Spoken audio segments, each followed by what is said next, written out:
Let's do the news. Welcome to the Jamal Thomas Morning Show. My name is Jamal Thomas. This is indeed my show. It's weird for me when I say morning show when it's at night. Here it's bizarre, but it is a morning show. It will remain a morning show. I am based in the East Coast, and when I leave these travails, I will end up back on the East Coast. So damn it, I'm keeping it what it is. I hope you guys are doing all right. I hope you guys are being safe. I hope you had a good night. If you are not, let's say on the East Coast, I'm not going to be an East Coast chauvinist. You are somewhere else in the world. I hope you have had a fantastic and excellent day. You could be anywhere. You're under this voice, and I appreciate you for being under this voice.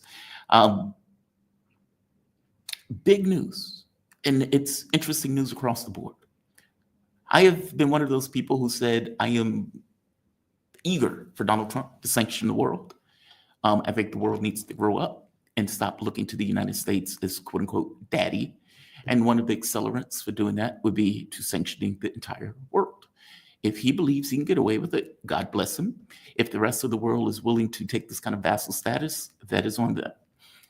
So I'm super curious to see how that turns out.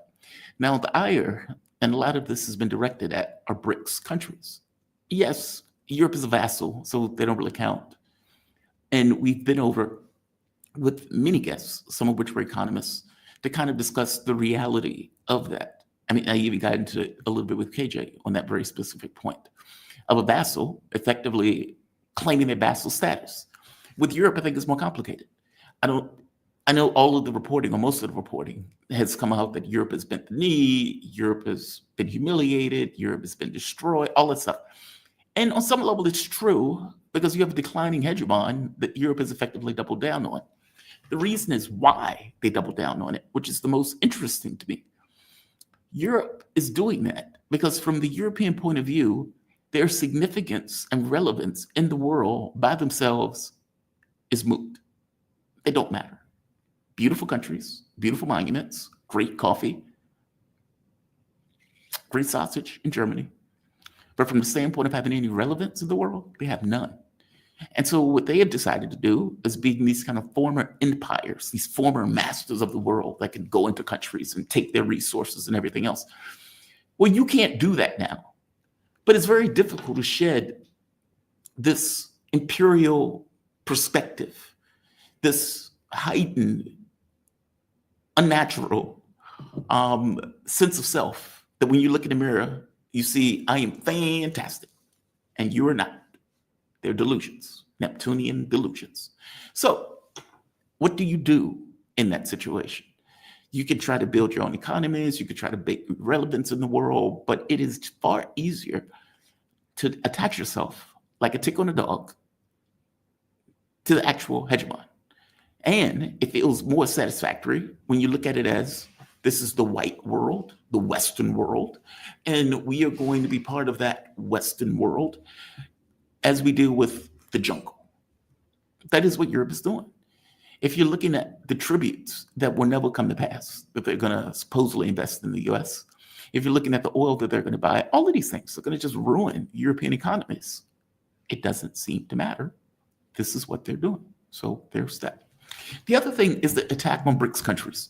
Now, I have been one of these people who said that Donald Trump, habitual liars, lie.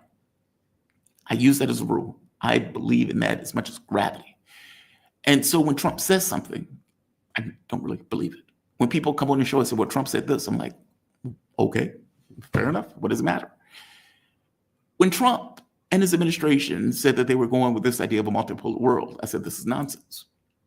The US is not given a primacy, nor are they going to let that control of the globe go. Nothing that they're doing gives this indication that they are trying to, okay, we're going to admit that it's a multipolar world. And we're going to, no, they're feeding Ukraine to the Russians as we speak. They're trying to get Philippines, Taiwan, Australia to feed themselves to the Chinese. Why are they doing that? They're doing that because if you can set enough fires around the globe and destroy the globe, and you are left standing, even if you're battered, beaten, broken nose, but you're the guy who's left standing, is it in your best interest?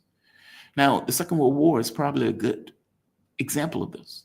You have the situation where the rest of the world is in fires, destroyed, the U.S. left standing, and the U.S. gets this massive economic boon to the country because everywhere else has been destroyed. The moment, however, you got other countries able to compete, what happens? The primacy, the economic primacy of the U.S. degrades and degrades and degrades. And you have Trump taking these Herculean maneuvers that is alienating the rest of the world because he sees it and knows it. So this is not, we're accepting a multipolar world, except there's none of that nonsense.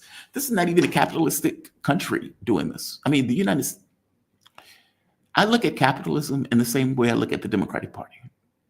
And what I mean by that is, when I am in a weaker position and you are trying to con me into agreeing with you, you would tell me anything that you need to hear. Hey, we're together, we're working together.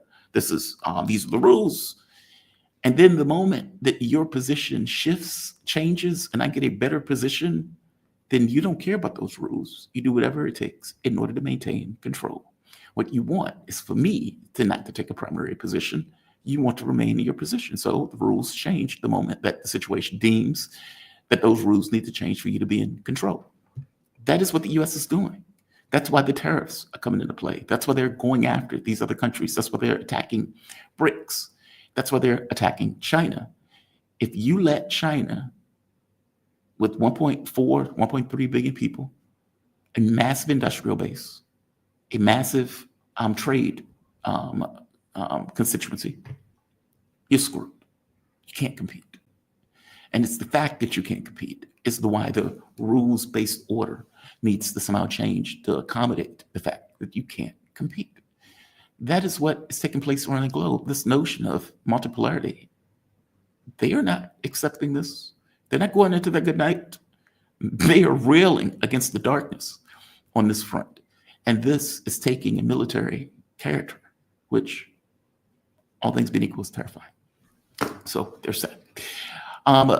Trump has slapped sanctions on Brazil, 50%. Brazil was not going to kowtow to that. They slapped sanctions on India, which is fantastic. The India thing is fascinating to me because the United States was supposed to be in trade negotiations with India to come up with some kind of trade deal. All right. So on top of that, the Russians, who don't care about what Trump is doing, but what he's doing is talking about secondary sanctions of 100% on every country that deals with Russia. India, China, Brazil, you can think of all of the BRICS nations. That's interesting, right? Again, we're back at BRICS. But there's a fascinating question about whether these countries are going to bend the knee and give vassal tribute to Trump. It's humiliating if they do. Now, I would imagine India is going to continue to do what is in India's best interest, which means as a major power, or at the very least trying to be, I have a hard time believing they're going to accept this lying down. But we will see. Even with the 25%, do they compound when Russia, or as Russia told Trump to F off in regards to this tariff threat of 100% on all of these partners? Because if you've already put 25% on India, it doesn't make it 125%. Fascinating, right? Fascinating. As for the Russians, Donald Trump doesn't understand that you never push or punch down. He doesn't get that. What I mean by that is you deal with your equals. You don't deal with subordinates. Just as a rule. If you have a channel of, let's say, 5 million people on your channel, and a channel of 25,000 complains, bitches, moans, etc., it is not in your interest to say, hey, that guy down there is angry at me, so I'm now going to make videos about the guy, because the only thing you're going to do is add interest to that person's channel, and they're going to come up in their numbers. I'm saying that is true in politics also. It's kind of a political rule. You deal with your equals. You deal with the people who you're on the same level with. Attacking Medvedev is not on your level. He was a former prime minister, yes. Putin is president. And you deal with Putin. You don't raise the level of Medvedev, where Medvedev is now back and forth with a president. Now, it's very possible that Medvedev ends up in a prime minister position at some point, or a presidential position at some point. That is very possible. Personally, Medvedev is one of my favorite Russians. He's a hard ass. And I strongly suspect that Medvedev is always the honest voice, whereas Putin is the political voice, even though they're effectively saying the same thing. I hope you understand what I mean. It's not like the Trump administration where you have 20 different voices. They're very consistent into the message that they're coming out with in the Russian government. You would very rarely see this kind of break in point of view that has been espoused. It may be harder, but it's the same, just put in a different language. Going for the moment to Donald Trump's, hey man, I need you to, we're going to make this 10 days. Why is he making it 10 days? For one, Petros is falling. The situation of Petros is getting far more fraught day by day by day with this idea of a certain amount of encirclement that is taking place in the region. You also have this that have taken place. Chasov Yar has fallen or liberated. Pick your pony, pick your ice cream, whichever one you want. If you're pro-Ukraine, fallen. Pro-Russia, liberated. I tend to lean on the side of liberated, even though I use the term falls because I need to fit the words in. Liberated is a long word. But the reason why the term liberated does fit, if you are looking at this from the point of view that Ukraine has been overtaken, kind of like Nazi Germany, by a group of neo-Nazis and lunatics, and that the politics and everything else is effectively changed in that group of lunatics and Nazis, then removing that territory with the idea of trying to restore Ukraine to some level of normal political balance, it fits under the term liberated. Pursuant to that, Kiev hit with 27 missiles, give or take. I believe the number was 27. Kiev is on fire. Kiev is burning. This is what Kiev looks like. This is terrifying.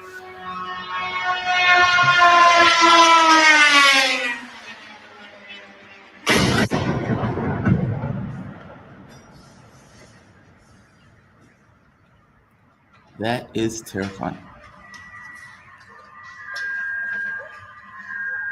By the way, that's just one. Another.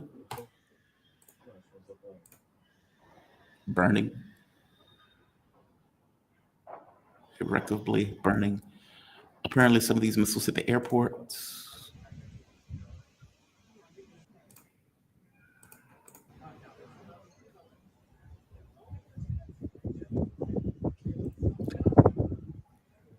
And to show a few more of these.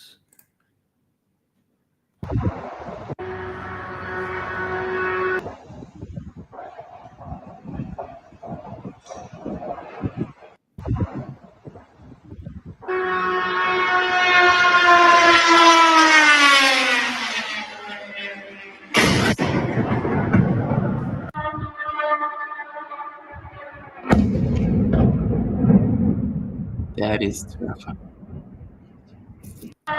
That is terrifying.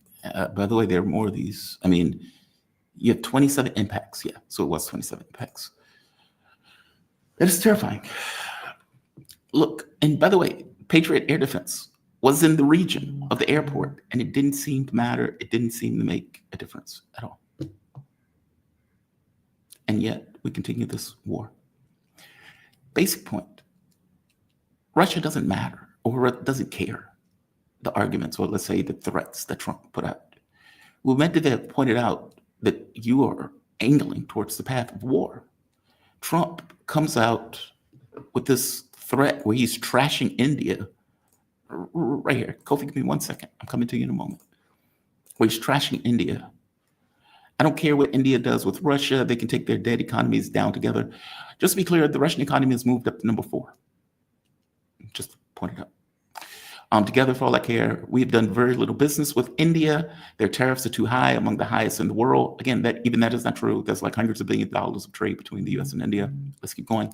Likewise, Russia and the United States do almost no business together. Let's keep it that way until Medvedev, the failed former president of Russia, who thinks he's still president, to watch his words, he's entering very dangerous territory. If that is true, then why are you arguing with the former failed president of Russia, right?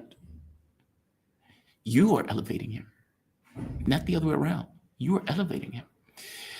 This, Medvedev responded to this, and Medvedev's response is correct. He says, quote, about Trump's threats against me on his personal network, Truth Social, which he banned from operating in our country, and a few words from the former Russian president provoked such a nervous reaction from a supposedly mighty president of the United States that it means Russia is absolutely right and will continue on its chosen path. And for the talk about, quote, dead economies, unquote, of India, Russia, quote, entering into dangerous territory, unquote, let him recall his favorite movies about, quote, The Walking Dead, unquote, and also how dangerous the mythical dead hand will be. The dead hand. Now, the dead hand goes into this idea that even if you hit us with a nuclear strike, even if all of us are dead, even if the entirety of the country is gone, our systems are in play where we will automatically strike back, killing all of us. There's no one who gets out alive. This gets into the whole three-body problem thing, where Lucien is like, you can kill me now, and when you kill me, we will effectively initiate a system that will destroy your planet. But you can kill me right now if you want. Again, a threat.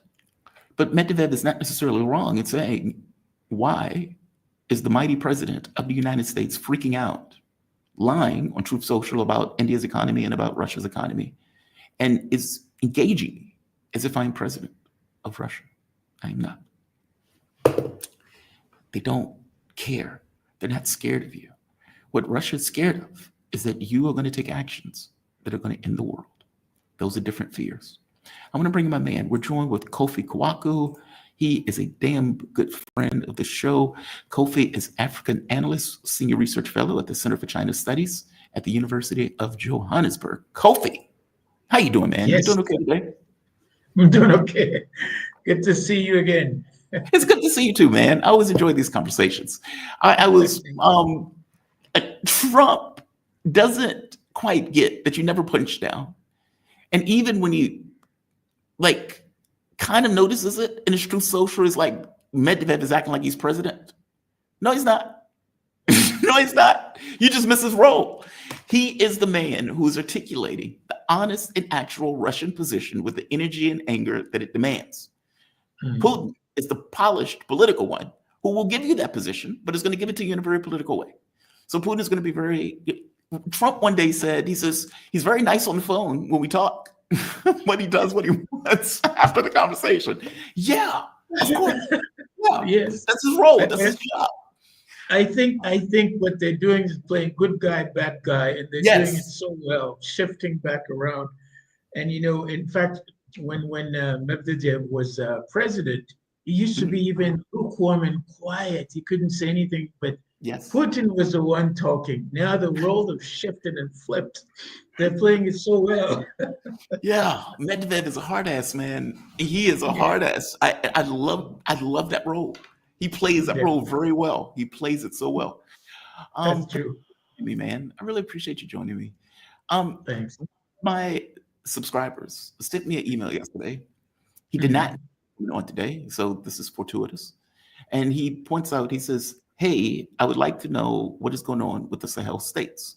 Now, you sent me a message, I think it was yesterday, saying Nigeria is going, effectively, its anniversary.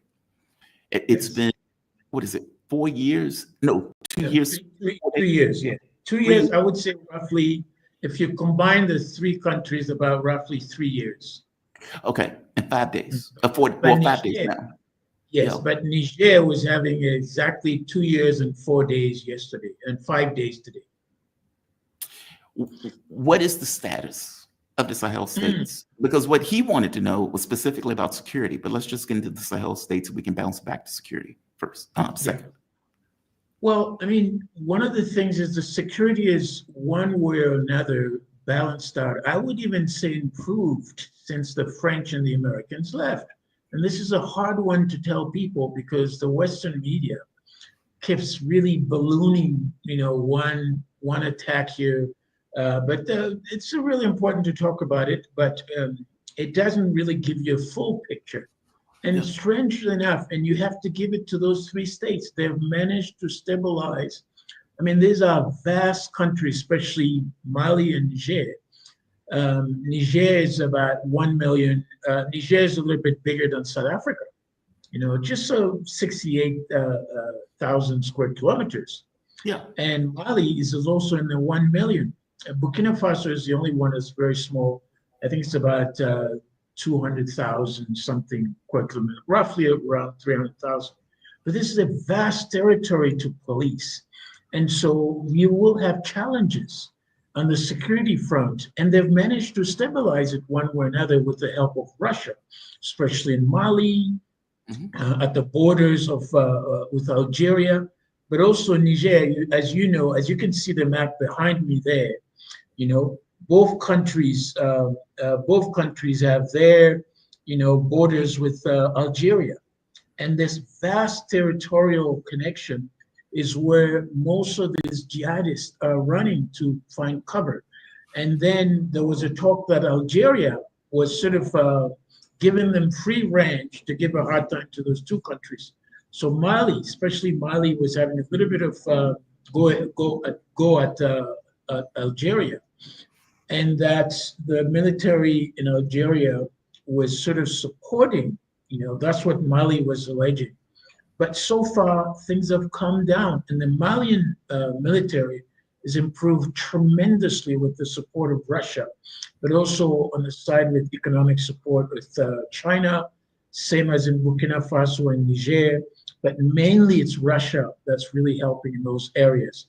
But the security issues is still a problem, but it hasn't been solved completely. But at least there's some kind of support that is making those countries, at least their armies and their defense, do much better than under the French and the Americans. Do you know who the groups are that are involved in the security situation? I know there's so many of them, Jamal. Yeah, there's so many of them. So you hear, I mean, they've been created and supported by outside forces. And every time you hear Al-Qaeda, you also hear ISIS, you hear, jihadists. There are many of them.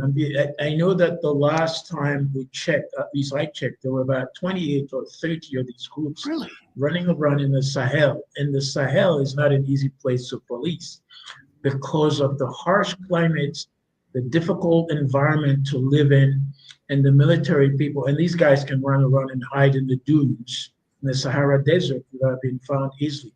However, the Russians or the Africa Corps, I mean, remember, the Wagner group has now been converted into an African corps by President Putin and Medvedev. So they're providing them with all sorts of tools like drones to double check and to find out where these rebels are. But it's not quite easy. Wow. Yeah. Let's talk about it's funny when we talk about the Sahel states, as you point out, Burkina Faso is one of the smallest countries considering, I mean, as you point out, Niger is larger than South Africa, which I didn't know that, by the way. Like when you look at the map, it's hard to kind of know it. So, but Ibrahim Traore has gotten so much more publicity than many of the other leaders in the other states. Why do you think that's the case? I mean, it's very simple. That idea of sovereignty, Jamal, is something that most Africans have been longing for so long. I mean, if you took the case of Algeria, which we think we're going to talk about a little bit later, 132 years of occupation, brutal and savage killing, more than 1.5 million Algerian people, even thinking perhaps 2 million, were butchered by the French colonizers. And it's not only Nigeria, but also, of course, the reason for Algeria is that Algeria became a very powerful symbol, especially in the 1950s and 70s, because of the Battle of Algiers, which kills between 45,000 to 50 or 60,000 people. But anyway, bringing that back, Algeria became the symbol, and we are now seeing more and more of that coming out now today with President Ibrahim Traore. Not only because he's young enough, but his ideas seem to be symbolic flags for liberation for most Africans who are saying, we want sovereignty, we want to be able to be in charge of our own sovereignty, that somebody in Paris or in Berlin or in Brussels doesn't dictate who we should be talking to or who we should not be talking to, as we see now with South Africa and the United States. I'm sure you've been aware of that. And in fact, tomorrow, the tariffs go on between South Africa and the United States, I think 30%. So that's going to create all kinds of havoc. And that it's also an attack on South African sovereignty, one way or another. How do you protect that kind of security and sovereignty? And in fact, Mali, Burkina Faso, and then Niger are having a little bit more say on their own sovereignty than I would say even South Africa to a certain degree, especially economic sovereignty. But pure security, Mali, Burkina Faso, and then Niger having a stronger say in what they think it is that most African countries are saying. But Niger and Mali did the same thing that Burkina Faso did. And you don't really hear about their world leaders or their leaders in the way that you hear about. But in short, the reason is I think the president of Burkina Faso, Ibrahim Traore, I mean, he's young enough. He's the youngest of all. And he has a style. He has a style of governing, or at least running the country that really appeals to a lot of young people. Remember, Africa is the most youthful continent in the world. The youth bulge is one of the biggest in the world, with 400 million people, and even a little bit more. Although we know that India is the first, the most populated, and then of course China comes second, and then Africa later. People are seeing in this young man the courage, the strength, the sincerity, and a sense of purpose. So much so that it appeals to a younger crowd, but also not just to the younger crowd, but this sort of rebellious nature to colonialism. And then to the fact that they can decide whatever they want to use, how they want to use their own resources, like gold, for example, that the French had been exploiting for years. Now they have a bit of control over that. Same in Mali, where they have a control of that. But the difference between the three leaders, I think, is the age and the style of Ibrahim Traore, but also the potential image making behind him. There's a lot of talks that the Russians have managed to really build that image on social media, and it's now taking a sort of store, a movement by itself, and which is very, very powerful. And every time he gives a speech, remember he was in Russia during the BRICS, and he made a powerful speech. He showed up with the military attire. That really sort of launched his image again and gave him a little bit of strength, and then reputation as a young man, military guy who's now standing up to the West. And people love these kind of messianic talks. And I think it's giving him also that boost. And I think that would be the way I can qualify that. But he's also not just the image making, but he's also making things happen on the ground. He's focusing on what the challenges the country is going through. Apparently, I mean, now it's a sort of a little bit of rumor, he's refused to go to Washington. He's not picking up the phone calls. And he says he's rather, a little bit like Mamdani was saying in New York during the Democratic, campaign debate. Ibrahim Traore is saying, I'd rather stay here in Burkina Faso to deal with our problems than running to Paris, Brussels, and then Berlin to beg for money. Yeah, I don't blame him, especially since I strongly suspect that if they had their way, they would try to take his life. Yeah. And he has to know that. I mean, like, as you point out, these attacks that are taking place on the Sahel states are not random. Who's paying these people to do this? Of course. Like, where are they getting the money? Where are they getting the funding? Where are they getting the guns? Right? And, if you look at Paris, I would imagine Paris has some feelings about being kicked out. I would imagine the US has some feelings about being kicked out. When he went to Moscow, if you remember, the day he got back, they were attacked by terrorists. Yes. Now, you can say that's random, but that's a hell of a coincidence if it is random. So just to put a pin in this, just for the audience member that asked about it, Russia is effectively helping with the security situation in the Sahel. They're doing so using technology to try to maintain some level of visibility on areas that are very difficult to resolve. I would imagine this is also a boosting to the militaries of these states so they can defend themselves. Is that fair? Is that true? Yes, that's true. And in fact, as you pick it up nicely, but that kind of partnership has gone beyond security now, basic military defense and security. And it is also clear that, you can't have purely military security issues because you also have economic security issues. However, you must start with military security to safeguard the economic securities. And I think they're understanding that very well because you can have a great economic security and a weak military security and be in trouble. So they're starting with it.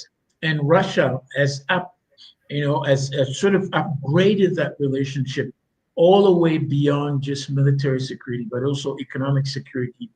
As you know, Russia is also signing a deal with Burkina Faso and very soon with Mali to build some civilian nuclear power plants for electricity production and energy. And I think it's a big, big deal.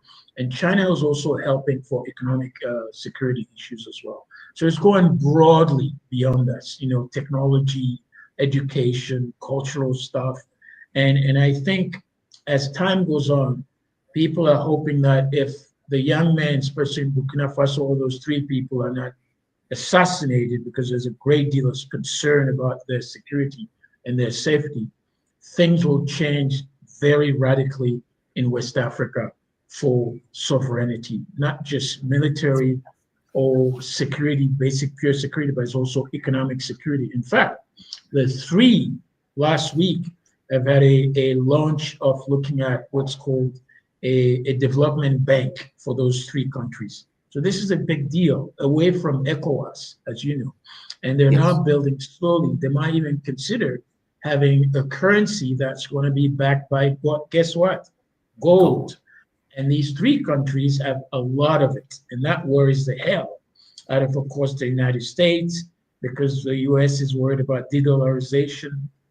And if they move away from the dollar, that's going to worry the US, but also Europeans, because now you have a new currency that might emerge there and then create some kind of economic sovereignty.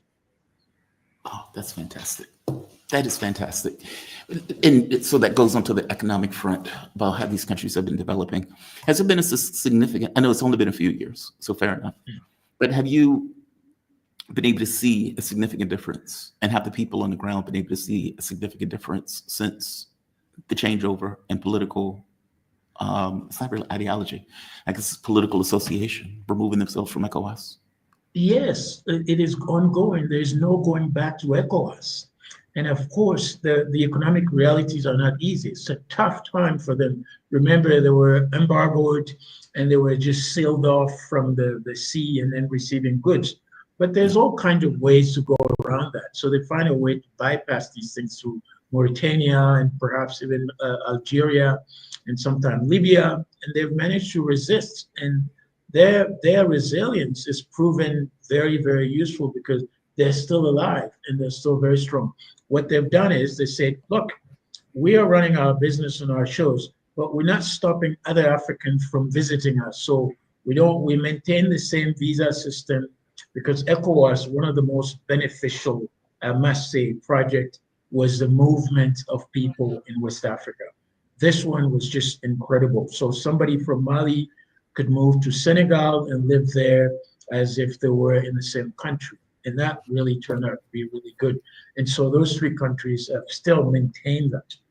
But they had some really tough times, especially on energy production, electricity, and empowering their industries. They struggled a bit, but they're now emerging slowly.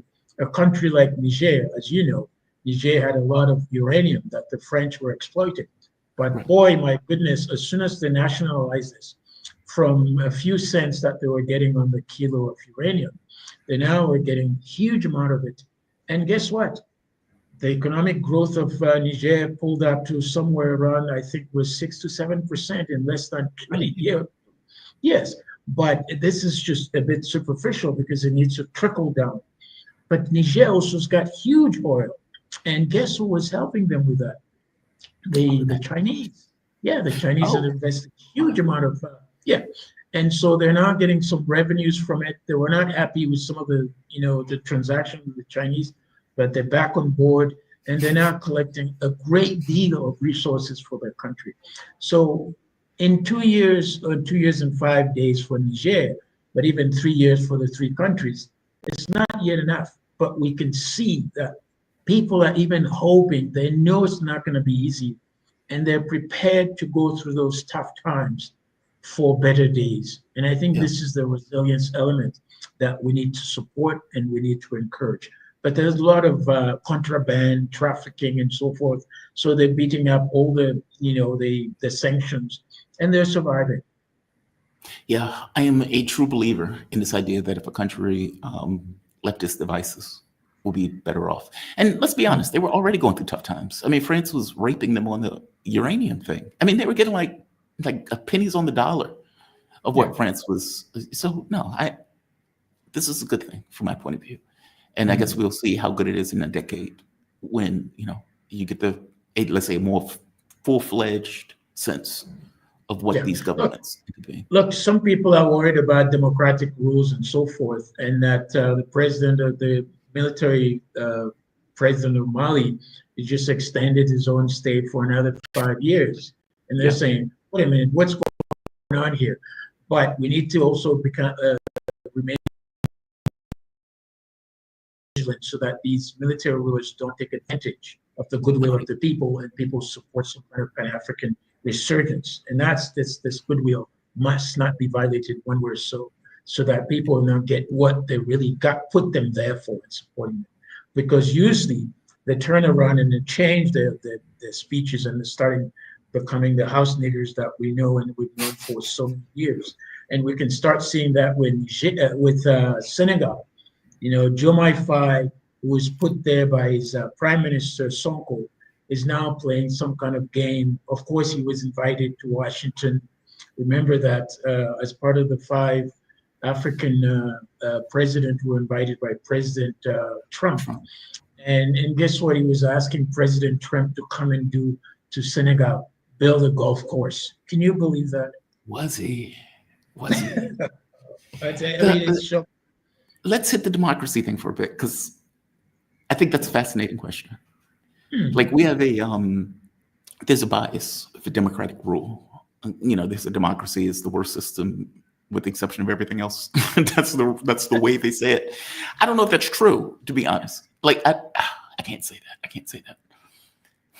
It's complicated. When if you have a democratic system that is a parody of itself because it's being controlled externally, then that's not really beneficial to the masses or the public. And if you look at the United States, and they call the United States a democracy, okay, well, it's like 1% of what the public wants in the United States is housed in the law. The overwhelming majority of what the public wants is not founded in the law. Instead, you got kleptocrats and oligarchs who have effectively control of the political system. Okay, is that a great system? No, in the sense of the US.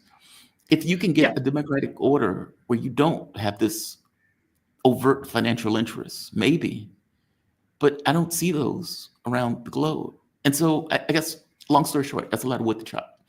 I'm saying, if we're talking about Mali, Niger, or for that matter, Burkina Faso, I would imagine they want enough time to instantiate a system that is politically aggressive or politically, what's the word, resilient, to prevent the moment that you get the first president. Hey, man, let's come to the US, let's have a conversation. Oh, hey, can you build me a golf course? That would be a death knell. If the moment that Ibrahim Traore gives up power and the next president goes to the US to build a golf course, then it all failed. I hope you get my point. Yes, John, I get your point. Yeah, let me give you my take on this.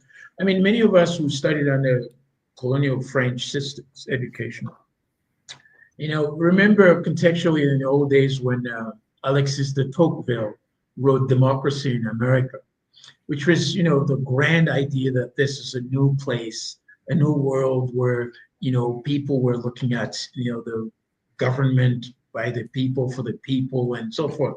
Those little things that we know as a meme. But things have evolved. In fact, in the United States, people don't think there is a democracy anymore. they think about, some kind of plutocracy, and it's been going on, in fact, for centuries. It's not that many of us are, finding about these kind of things because President Trump is making those things so visible.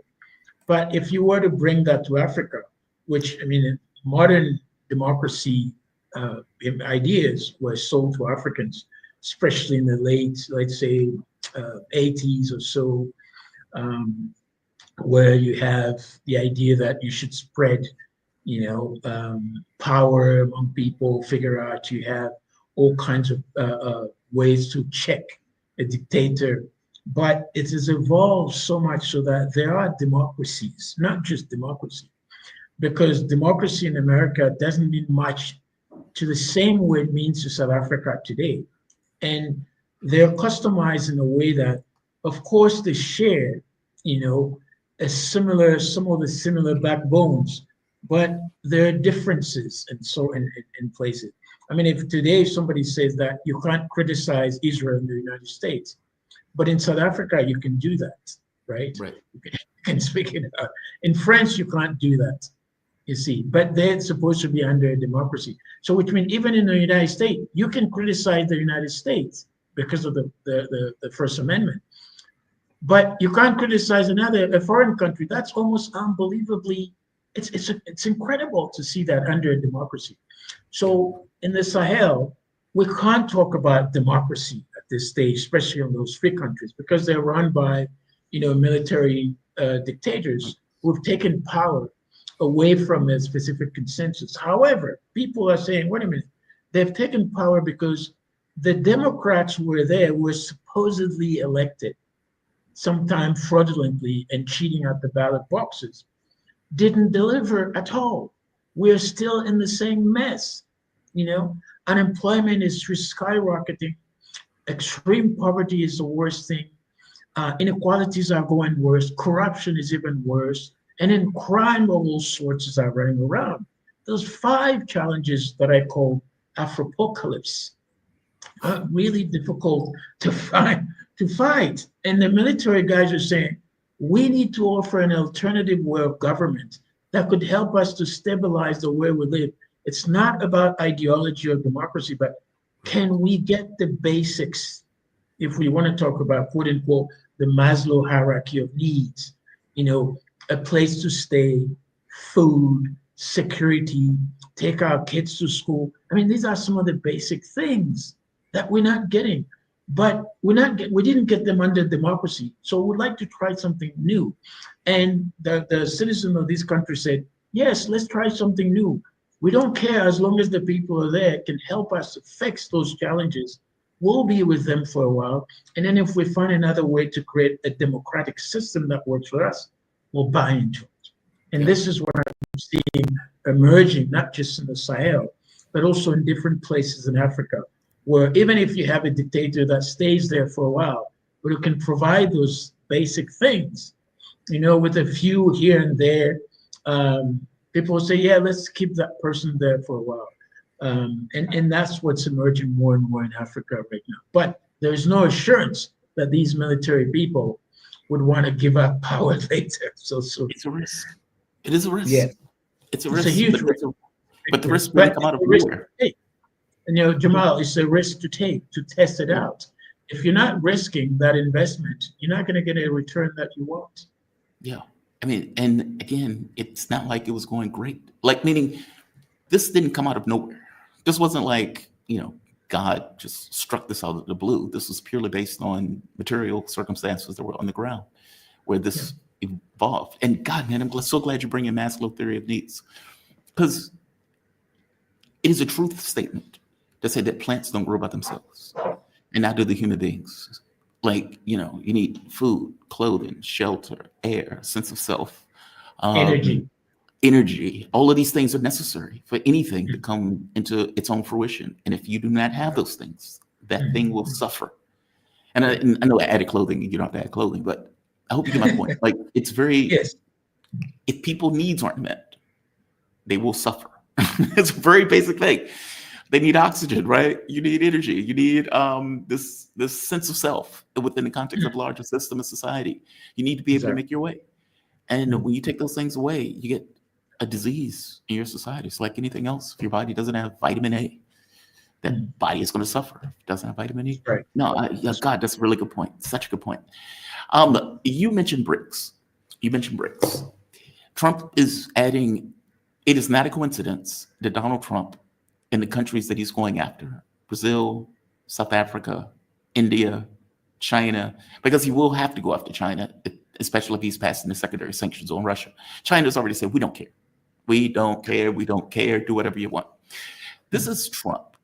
And I want to get your take on this. Trump, who played the shuck and jive game of, yeah, man, I believe in the multipolar world. Okay, whatever, man, habitual liars lie.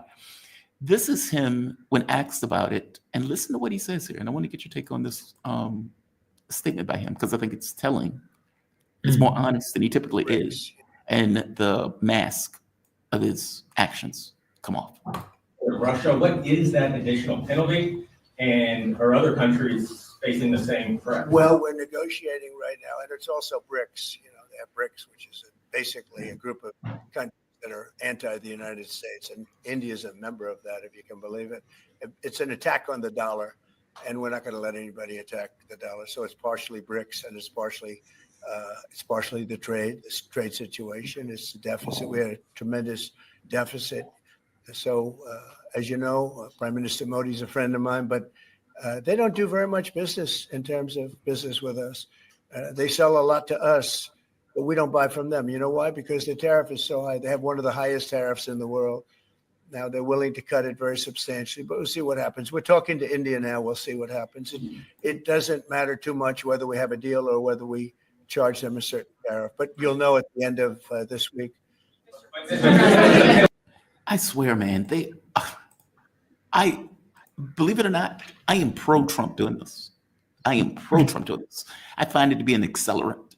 I think all of these countries need to come together and tell him to F off.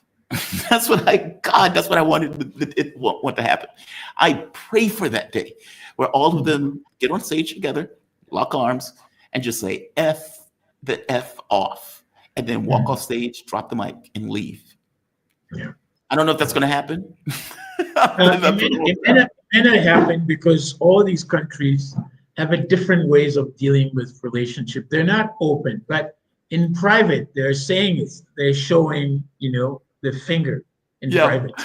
Yeah, in private, they're doing it. I mean, you can hear also Chinese analysts and then politicians like Victor Gao, the former, speech, he's another hard ass. Of Deng Xiaoping is really up and he's taking them on. So they're doing that by proxy. And the Chinese are not, in your face type of people.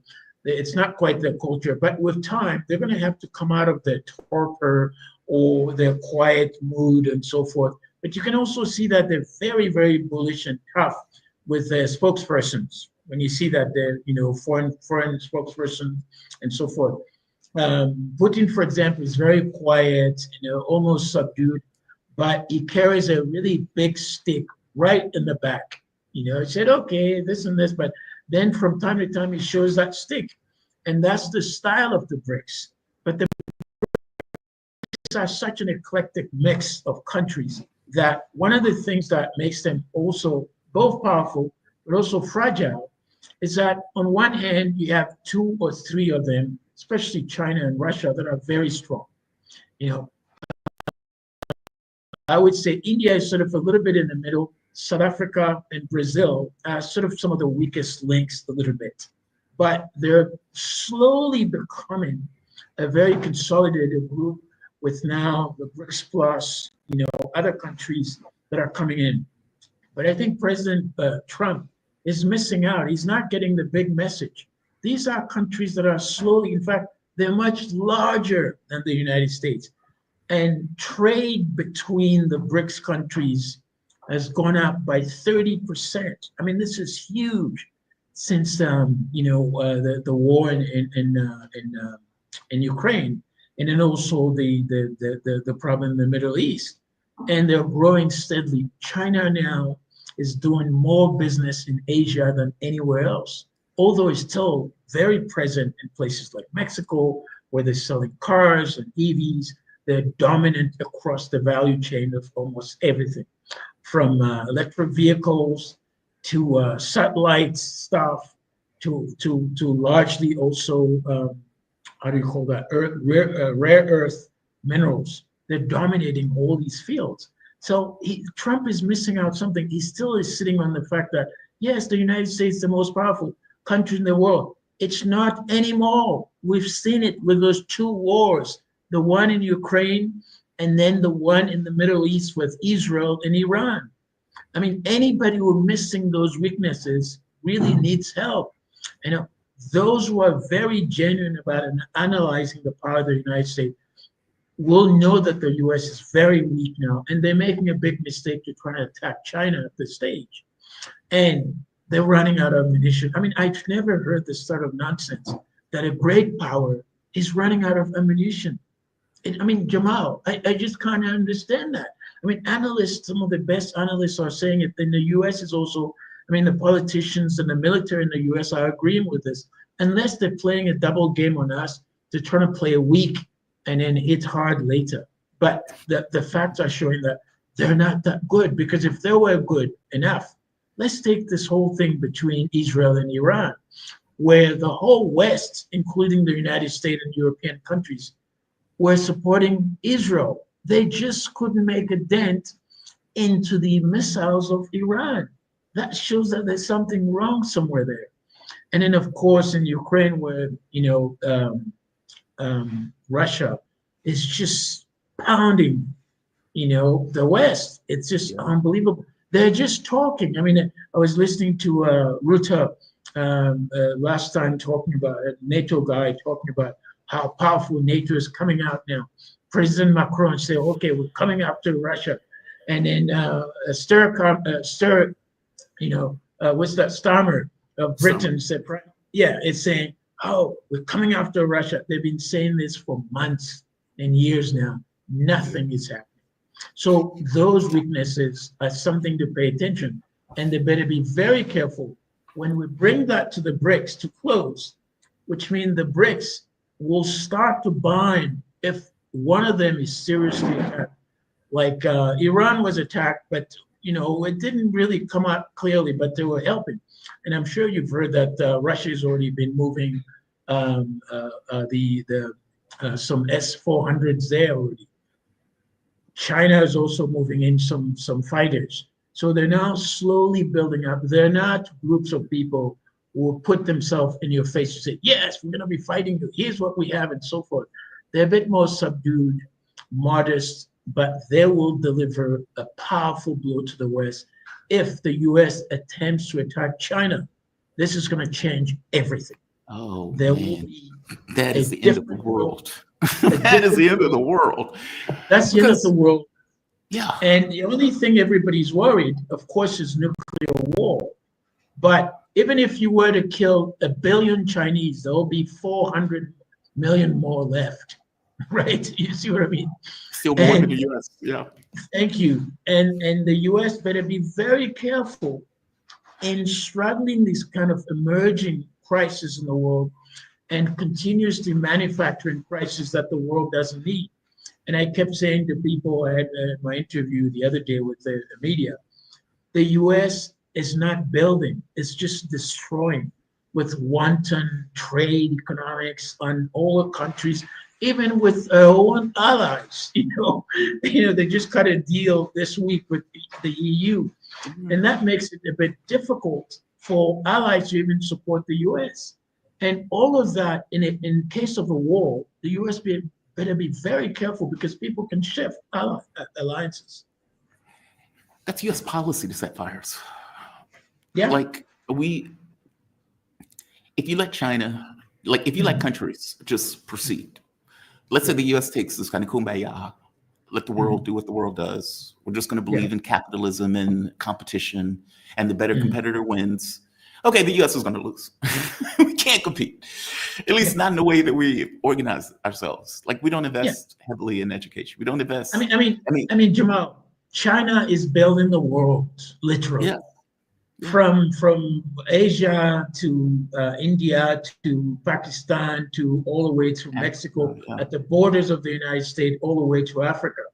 I mean, tell me today, you give me an example of building that the United States put serious infrastructure that the US is building in Africa or any place else. Tell me, where is it? Besides just funding weapons and then the military industrial complex. That's the only thing we hear. We don't hear anything else that they're building, making societies live better, changing the world in a way that people are hopeful. They're stressing the world with every time they speak out. The president speaks, oh no, we're going to deal with this guy. We're going to, if they don't do this, it's all threat, and threat. And Chinese are saying, no, we want to build, open up. That was a mistake. That was a severe mistake. Because if you think about it, if you were in Africa and you're saying, we built military bases in Africa. Okay, that sounds great, but doesn't really do anything to the economies. That doesn't give you these kind of good feelings of, hey, they built energy, they built infrastructure, they built roads, they built et cetera. Whereas that's their go-to, right? We are making this country better. That's our investment into the country. Those are different things, and they leave different taste in your mouth when you think about things. I mean, China, according to I think the Carnegie Foundation came out with some kind of what do they call that, polls?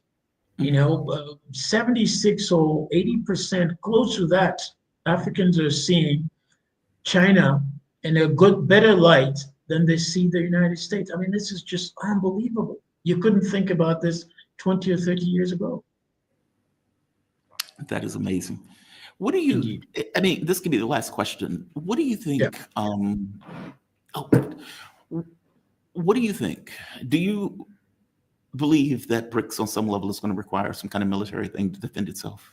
Because if they'll have to do it. They'll have to. You can't have economic security without a strong backing of a defense system that protects it.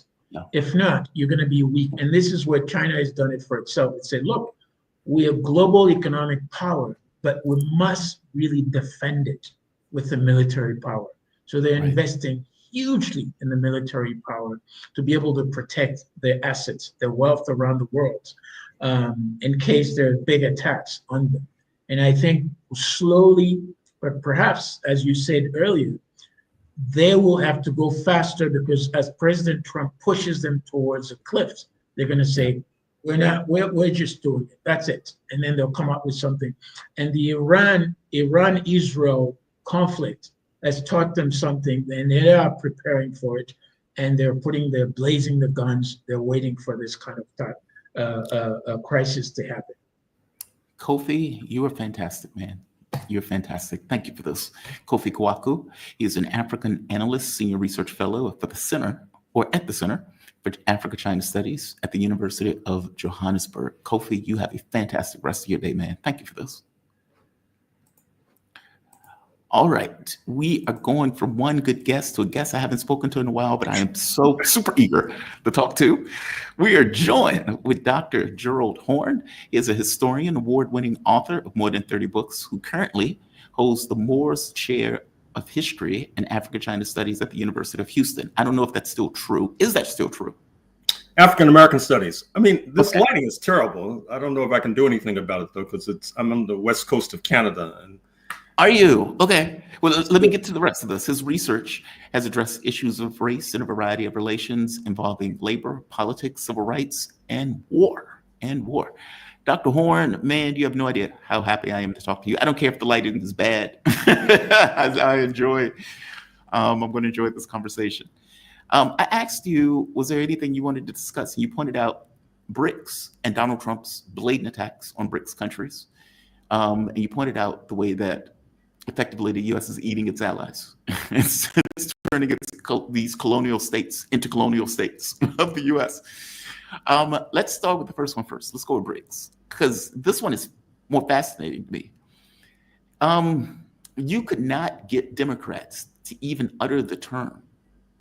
And I don't know if a lot of people know this, but BRICS kind of came out of Joe Biden, who chastised, or at the very least thought it was funny, when the states were saying, hey, well, we may work together. And Joe Biden was like, hey, why don't all of you guys work together? And laughed hilariously because he thought it was a hilarious thing.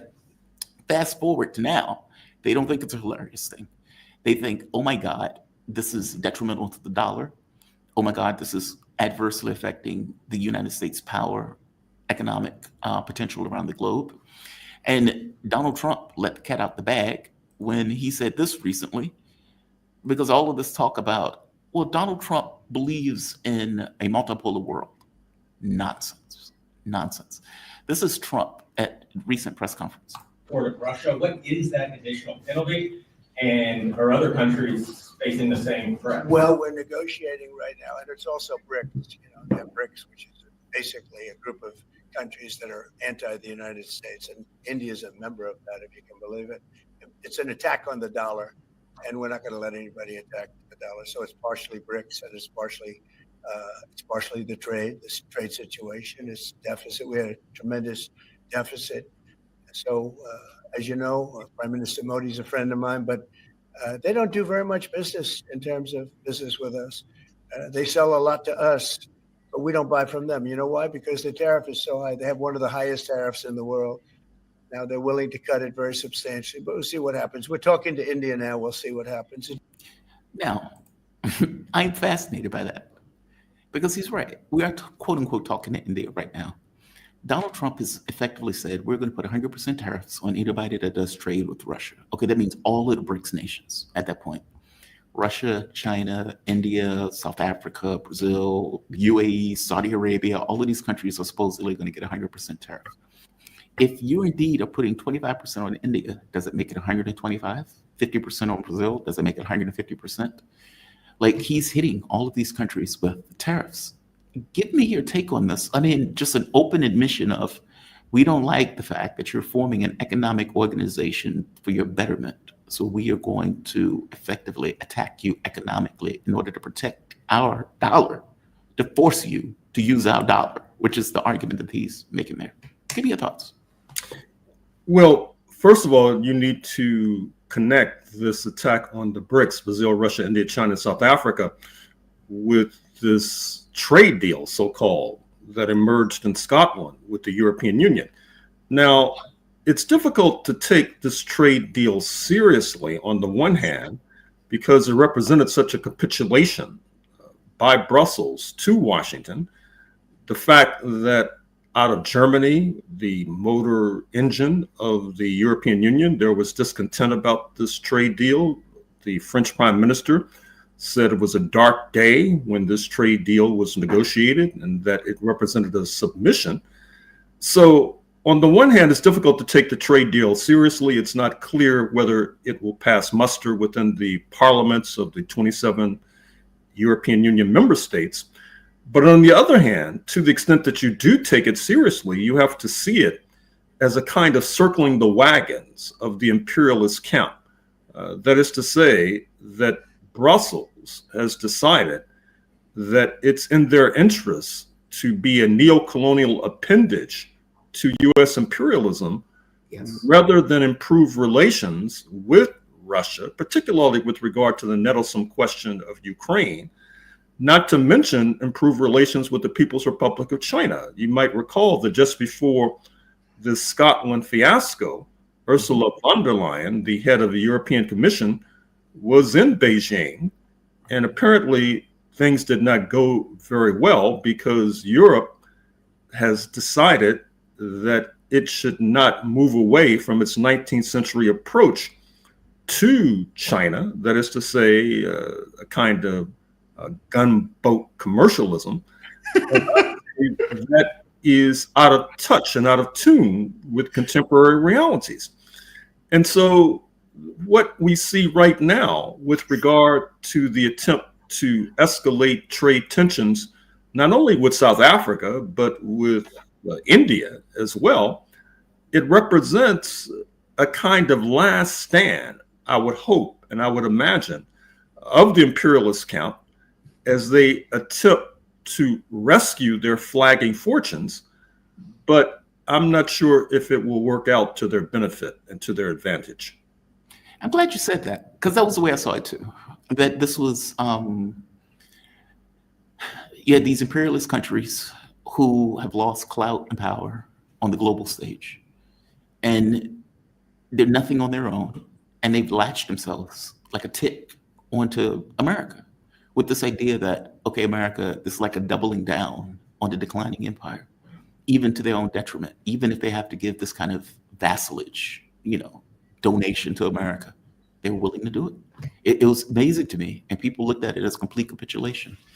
I mean, do you think this will work? I mean, all intents and purposes, they're effectively doubling down on American imperialism, regardless of Donald Trump's talking about multipolar world. He's effectively eating the anti-colonial states. Well, it's difficult to say. I have to reiterate that it's difficult to take the Scotland deal seriously. I mean, for example, the EU pledged to absorb $750 billion in US energy. Now, on the one hand, this is an inevitable result of turning its back on cheap Russian energy. Yes. On the other hand, press reports suggest that Europe cannot absorb $750 billion in US natural gas and fossil fuels. Yeah. And so to a certain extent, you can see this trade deal, so-called, as an attempt to humor Mr. Trump, to give him a win that he can dangle before the MAGA base and convince the MAGA base that the United States is still unchallenged number one. But at the same time, we have to recognize that it's no accident nor coincidence that just after this trade deal was announced, Mr. Trump started talking in tougher terms towards Russia. Recall that a week or two ago, he had given this ultimatum, this deadline to Moscow to wrap up the conflict in Ukraine within 50 days. After the Scotland deal, that was shrunk to 10 days. Mm-hmm. And that was part of the inducement that Brussels dangled before Washington. That is to say, we'll give you at least a victory on paper, and it may actually turn out to be a victory in practice. And all you have to do is remain all in with regard to Ukraine. The problem is that this latest gambit is likely destined to fail because Ukraine is losing on the battlefield. And it's difficult to see that result being reversed, not least because they have a deficit in terms of population. Russia's population is about 3 times the size of Ukraine. Russia's ability to manufacture artillery shells and other military materiel surpasses that not only of Ukraine, but that of many of its allies as well, including the United States of America. The United States is overstretched. It had to dig deeply into its military pocket in order to rescue Israel from the so-called 12-day war with regard to interceptor missiles, for example, which in some estimates actually puts the United States in a disadvantaged position in case it had to engage in military conflict within the next few months. And so there's a bit of kabuki theater to what's going on right now. That is to say, Europe dangles what might not necessarily be a sound deal before Washington. That is to say, a deal that can be effectuated. And then Washington begins to issue more rhetorical threats to Russia that likely will not prove out. So this is the state of affairs as we speak. One of the interesting things that Donald Trump pointed to, though, was that the sanctions, the 100% tariffs on third parties, had to do with BRICS also. If you notice, he pointed out, he says, yeah, BRICS, these are anti-American things. Okay, well, it's not really anti-American. I mean, if you are looking at the world in zero-sum terms, then you may look at it like that. Like, you are, even if you're doing your own thing is affecting us. And so we need to get involved in your own thing, which is a weird, way of looking at the world. But that is the way the US looks at the world. I'm glad you, used this imperialist term. It's correct. It's about BRICS. I mean, if you think of the countries that he's talking about going after, India, China, Iran, he just put sanctions on Iran. It will have to, by definition, be Indonesia, Saudi Arabia, UAE, etc. How do you think the world will take this? I have been one of these people who are on an accelerant point of view. Yes, do it all. Sanction them all. Hit them all. And because I want all of them to stand arm in arm and tell Trump to F off. The notion that you are trying to make the world your vassal and you're doing this against the entirety of the world all at once is breathtaking hubris. Now the catch becomes, does that breathtaking hubris get accepted? Where these countries bend down, put their hand up and, kiss the ring? Or do they say, we're not doing this. This is a new world. We're not accepting this. Which way do you think this goes? Well, it's likely the latter. As I said here. Really? You think they're going to kiss the ring? No. I thought the latter would be. Oh, I'm sorry. You're right. I'm sorry. Turn their back. I'm sorry. For example, I mean, look what's happening with U.S. relations with Canada. There's an August 1st deadline, supposedly, in terms of negotiating a new trade deal with Canada. Mr. Trump has just denounced Canada because it has issued a qualified endorsement of Palestinian statehood. Now, on the one hand, Canada is following France and Britain, or at least Britain, which issued this qualified endorsement of Palestinian statehood. France's imprimatur on Palestinian statehood was a bit less qualified. But at the same time, it's not clear what this qualified statement really means, insofar as what does it mean in terms of the 700,000 illegal Israeli settlers on the West Bank? Will they have to evacuate? Will this Palestinian statehood have contiguity? That is to say, will it be a Swiss cheese state with many carve-outs for illegal settlers, or will it be more rational? But Mr. Trump ignored all of that and intensified his bullying of Canada, which is not going down very well. It's really harming border communities across the border in the state of Washington, all the way to the state of Maine. You have a boycott of U.S.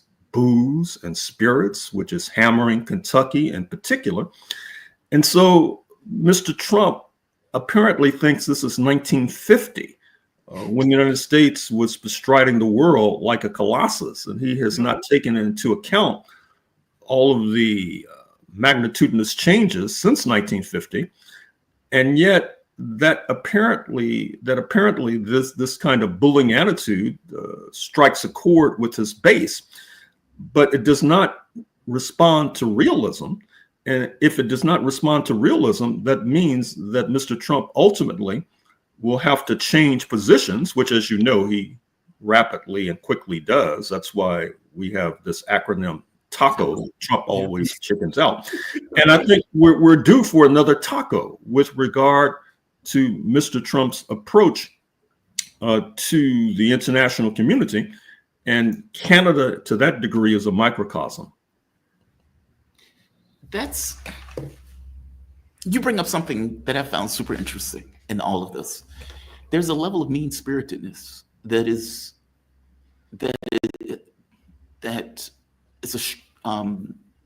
streaks through all of this. Like, for example, when he makes the deal with Europe, he's sitting there with Ursula von der Leyen, and he is effectively crowing. I mean, like, we are taking advantage. We've gotten all of this against Europe. He did the same thing with Japan.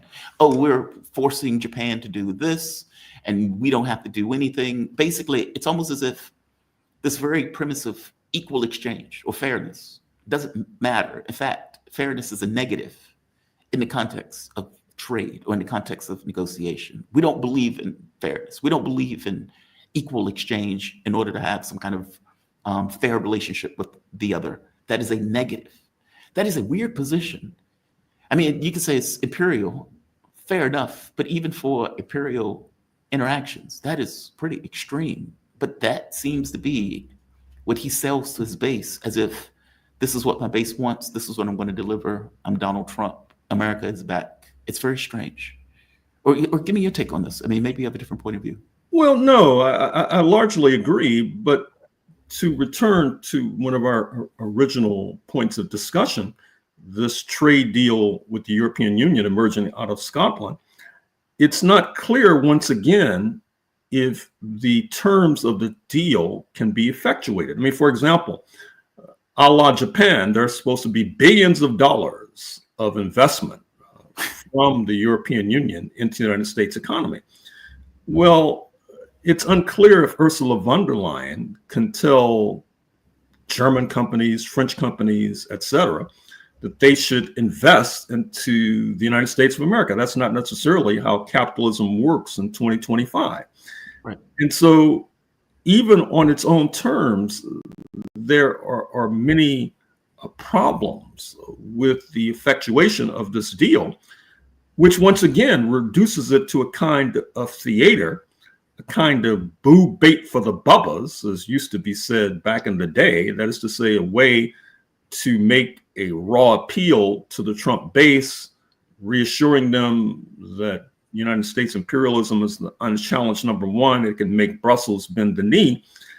And Brussels tends to go along by signing these deals that apparently have little probability of ultimately coming into existence or coming. Horne, I accept that. Sorry? I do accept that. I do accept that. Mm-hmm. But I'm saying even the very theater of it is strange to me. Like, I agree. Japan is like, we have no idea what Donald Trump is talking about. I strongly suspect the deal with Korea or South Korea is nonsense also. As you point out, Politico came out the very next day saying the deal with Brussels is impossible. It's unworkable. A, you don't have the infrastructure to even do it. B, Europe is not necessarily going to be able to put that much money into the United States. It's all theater. Agreed. I'm just saying even the theater is strange because the theater, there's a psychology that is built into that theater. The notion that me getting an even trade is somehow a negative is weird to me. If we are, as human beings, all things being equal, like when you go to the store, the typical capitalistic thing, I'm going to buy an apple. The apple has a certain value associated with it. You're not charging me $1,000 for the apple. You're charging me $1, maybe, depending upon how much it took for you to get it, how much you had to pay for it. And you're not looking to make $10,000 off of that apple. You're looking to make some kind of, on some level, subjective, even exchange. From his point of view, that's not the way he wants to operate. That's not the way he wants the optics to go. From his point of view, it must be an unequal, uneven exchange where we are clearly an imperial, or at the very least a powerful position in that, where you lose, full stop, and I win. And it needs to be acknowledged that you lose and I win. I'm saying that is an odd personality in regards to the way that the United States, even if it operates on that way in a subjective way, or let's say in a subversive way, it's a very weird place for us to be as a country where that is the norm. I hope that makes sense. I understand that the deals are nonsense. I'm just saying the very fact that that is the way the deals are expressed in the external world is strange.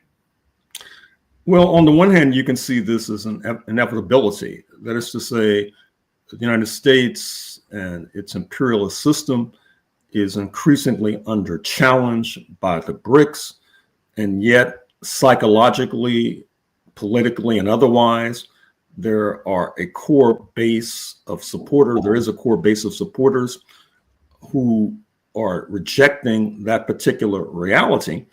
And so at the same time, you have theater coming out of Washington. You have a different kind of theater coming out of Brussels, coming out of London. I mean, there's a saying in Russia with regard to how one responds in such a dynamic situation.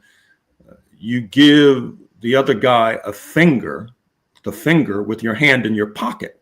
And that's basically what the Europeans are doing. That is to say that they're sort of agreeing to these non-deals, which is reassuring to Washington, reassuring to the MAGA base, but ultimately it's only stage one in a protracted negotiation, for example. Yeah. And in any case, it cannot paper over the real rifts between Western Europe and the United States. You see this with regard to Israel, the aforementioned agreement to engage in a kind of diplomacy with a Palestinian state to recognize it, albeit on a qualified basis with regard to Ottawa and London. And this is the state of play. And I think that it reminds me in a sense of what was called the phony war approximately 85 years ago. Second World War. With regard to the prelude to the United States entering the Second World War in December 1941. This is an equivalent of a kind of phony negotiation taking place, whereby the Europeans, the so-called allies, agreed to non-deals, and Mr. Trump gets to boast about how it reflects the fact that the United States is an unchallenged number one. Yeah, it's just strange. And piggybacking on this, don't want to piggyback on this, we don't want to go to BRICS. From the standpoint of BRICS, how do they deal with this? I mean, for all intents and purposes, you have a full court press. Trump is effectively declaring war on BRICS. I mean, that's the entire point of all of this. Are they going to work in tandem with each other? Is this something that they just work with over time, where they use less and less of American products, American business, or American industry? Because truth of the matter is, this action that he's taken is the exact reason why BRICS exists in the first place. It looks like this will be an accelerant towards these BRIC nations working together. Well, you can already see what's going to happen with regard to New Delhi-Beijing relations. Recall that the imperialist camp up to this point has been relying heavily on the premise that India can be won over to an anti-China posture. Yes. If that is their premise, one has to wonder why Mr. Trump is threatening India with enhanced and intensified sanctions. The inevitable result will be to drive New Delhi and Beijing closer together. To the extent that that takes place, that not only will solidify the role of the BRICS and their implicit challenge to the imperialist camp, it will also tend to solidify the so-called military challenge of the Shanghai Cooperation Organization, which in many ways is a counterpoint to the US-led NATO North Atlantic Treaty Organization, and at the same time it includes New Delhi and Beijing and Russia, and to a degree Iran as well. So on the one hand, you have Mr. Trump tending to drive the BRICS nations closer together and eviscerate the apparent advantage that the imperialist camp thought they had with regard to the anti-China proclivities in New Delhi. And at the same time, Mr. Trump is not necessarily solidifying the North Atlantic base.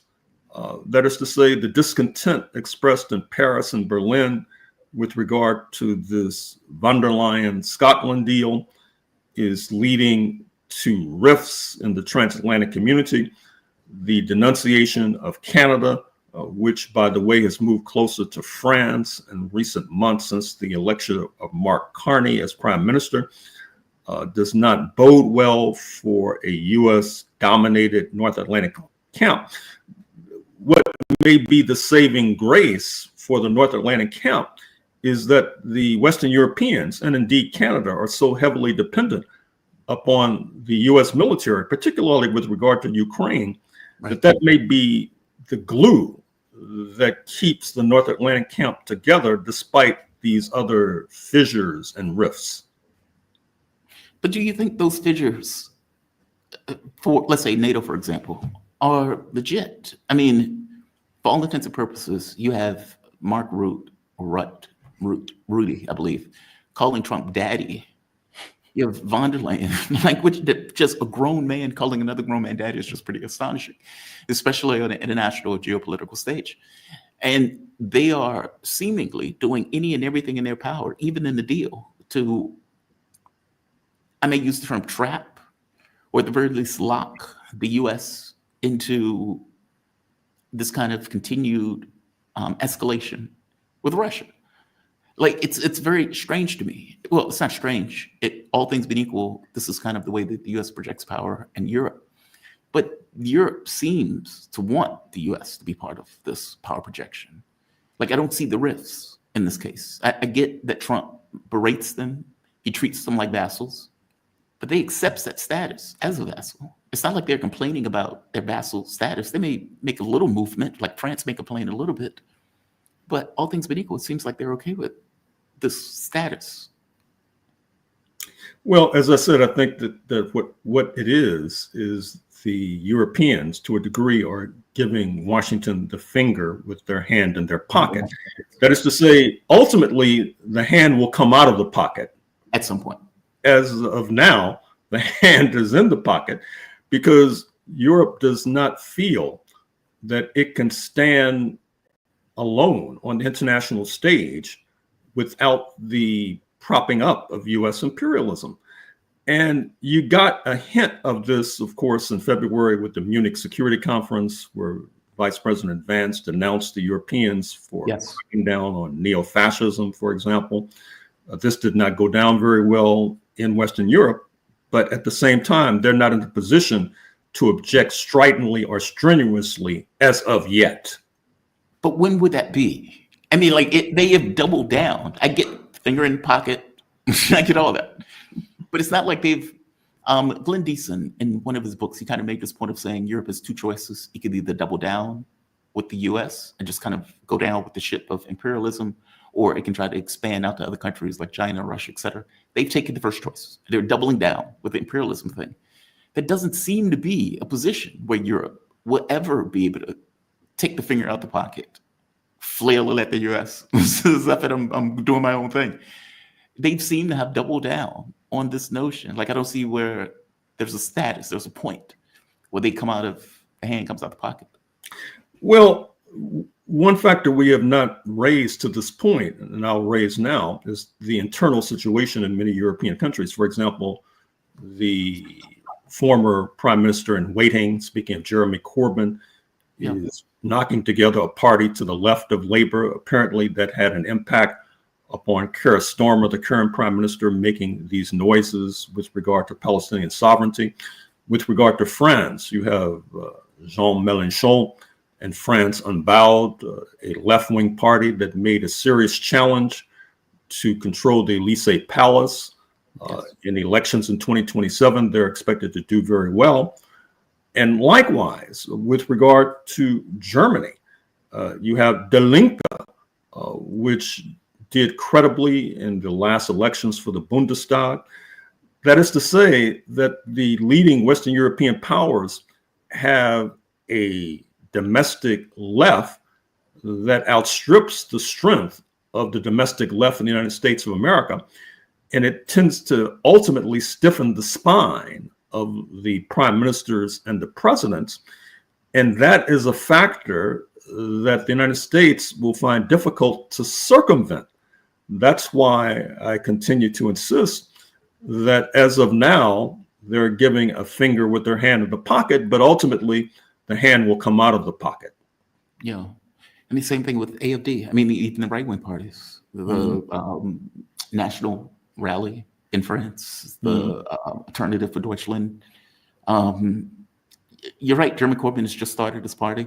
I got to be honest with you, though. I get the sense that this whole talk about Israel in regards to these political parties is just these people covering their ass. That they've spent 2 years effectively backing a genocide, backing horrific starvation and murder of quote unquote dangerous babies in Gaza, or for that matter, the destruction of the West Bank. And now that their populations are like, hey, we don't like this kind of skeletal form of children walking in the region. This looks bad. So we need to put out a weak, mealy-mouthed statement about us supporting a state or two-state solution that at this point is a dog and pony show, or at the very least a shiny object. How do you view it? Am I being too cynical in my view about these states? No, obviously there's something to what you say. That is to say, after you back a genocide since the latter part of 2023, it becomes a situation lacking credibility when you do a 180-degree reversal and say that you're moving away from that. But I think that in order to understand that particular dynamic process, once again, you have to understand the domestic pressure from opposition parties to the left. And you can rely upon the reality that these leaders, be it Starmer in London or Merz in Berlin or Macron in Paris, that they do not want to necessarily lose power or have their political formations lose power. And that is what they're responding to. They're responding to this increasingly stiff challenge from the left, and they are willing to run the risk of seeming to have something less than credibility by doing a 180-degree reversal after supporting genocide for oh so many months. Okay, fair enough. I just don't think it's a reversal. I think it's like Joe Biden. When Joe Biden, oh my God, we're doing everything we can, we're working tirelessly, et cetera, et cetera. And then when Joe Biden leaves, you get the articles coming out, I believe it was Channel 13, either Channel 4 or 13 out of Israel, saying, thank God God put Joe Biden in office because he protected the state of Israel. He didn't access for anything. He didn't, meaning Joe Biden spent several years crying loudly that he was working tirelessly to stop the war, when in reality, Joe Biden wasn't doing anything to stop the war. He was accelerating the conflict. I get the sense that those European leaders are doing exactly the same thing. Israel is just a European colony that the U.S. backs, support, that Europe backs and support. I don't see them backing away from that, despite the statements here or there. But I could be wrong. I could be wrong. I don't doubt that they're responding to the pressure of their populations who are like, this is outrageous. I suppose we'll see. I'm curious on something else. How do you think we got Trump? I am very curious on your take on this one. You have, yes, Joe Biden is atrocious. The Democratic Party is trash. All of that's true. But Trump is a particularly grotesque figure. And it's not like we didn't have him already once. So the public knew what they were getting, and he still voted for him. Well, as you know, I'm a historian, and I've spent quite a bit of time exploring the roots of settler colonialism in North America, stretching back to the 1500s. And my own estimation is that many of our friends on the left have severely underestimated the strength and resilience of class collaborationism within the settler descendant working class in particular. I think that that's a partial explanation for the 77 million votes that Mr. Trump accumulated in November 2024.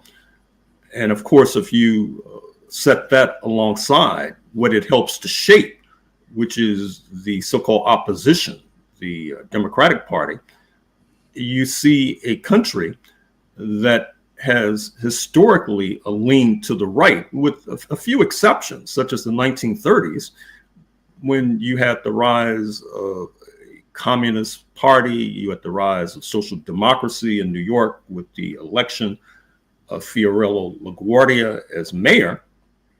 But at the same time, I think that we do a disservice to the international community when we do not present an accurate depiction, an accurate portrayal of the class dynamics of the United States of America that eventuates in the election of the Tangerine Tyrant of November 2024. And I think that you begin to see the strength of this class collaborationist formation in Texas, for example, where I ordinarily reside, wherein you see that they're about to redistrict and wipe out, in their estimation, a number of left-leaning Black representatives, such as Jasmine Crockett of Dallas, Al Green of Texas. And it's unclear if they will be able to be stopped.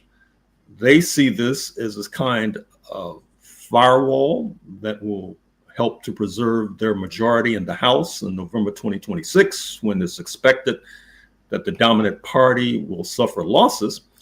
And so my own estimation is that until we come to grips with the actual history and reality of the political situation in the United States of America, we'll always be behind the curve, because in order to come up with a prescription, you need an adequate and accurate diagnosis.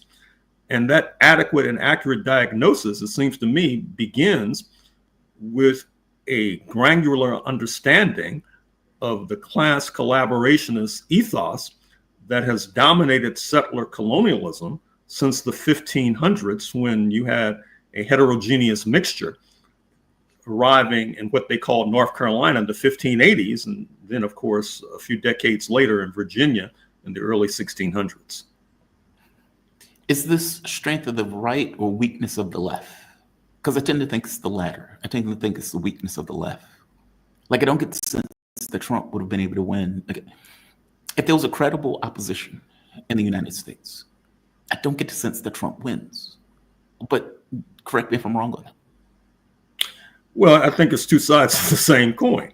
That is to say, because the right wing tends to be so strong and so resilient, not least in the settler descendant working class and the settler descendant middle class, automatically, ipso facto, that tends to weaken any particular opposition coming from the left. Now, I say this without any glee, because I consider myself, needless to say, to be part of the left. Ordinarily, I like to be in a position of helping to buck up the often flagging sentiments of our friends on the left. But at a certain point, we have to realize we also have an obligation to the international community to provide an adequate and accurate depiction of what's going on in this country, so that they can plot anti-imperialist strategy. Yeah. And so just to engage in a kind of unrealistic blather about the strength of the left, when that has not necessarily proved to be the case in the ballot box, I think we do a disservice to ourselves. And more than that, we do a disservice to our comrades in the international community. Agreed. But I don't consider the Democratic Party to be the left. I consider them to be effectively two wings on the same bird. Like, it's not like, I'll give an example. It's not like you had a political party that came out and says, here's our political prescription. This is what we want to accomplish. This is what we want to do. And it was a political prescription for the working class to deal with healthcare, to deal with, I mean, Mandani is effectively running a leftist campaign in New York that's popular, that was able to pull people and, you know, drag them into political space in a way that wasn't there, meaning the lane is there. You just have a class-based system in the US that have two political parties that have effectuated a certain amount of policy positions that are entirely based around how much money can we make when we're running in elections.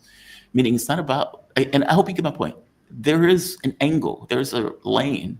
That lane is never taken because our political parties are based on how much cash can we get, 90% wins, et cetera, et cetera. Does it make sense? Like, the weakness of the left is fair enough, but the lane is there. The lane is never taken.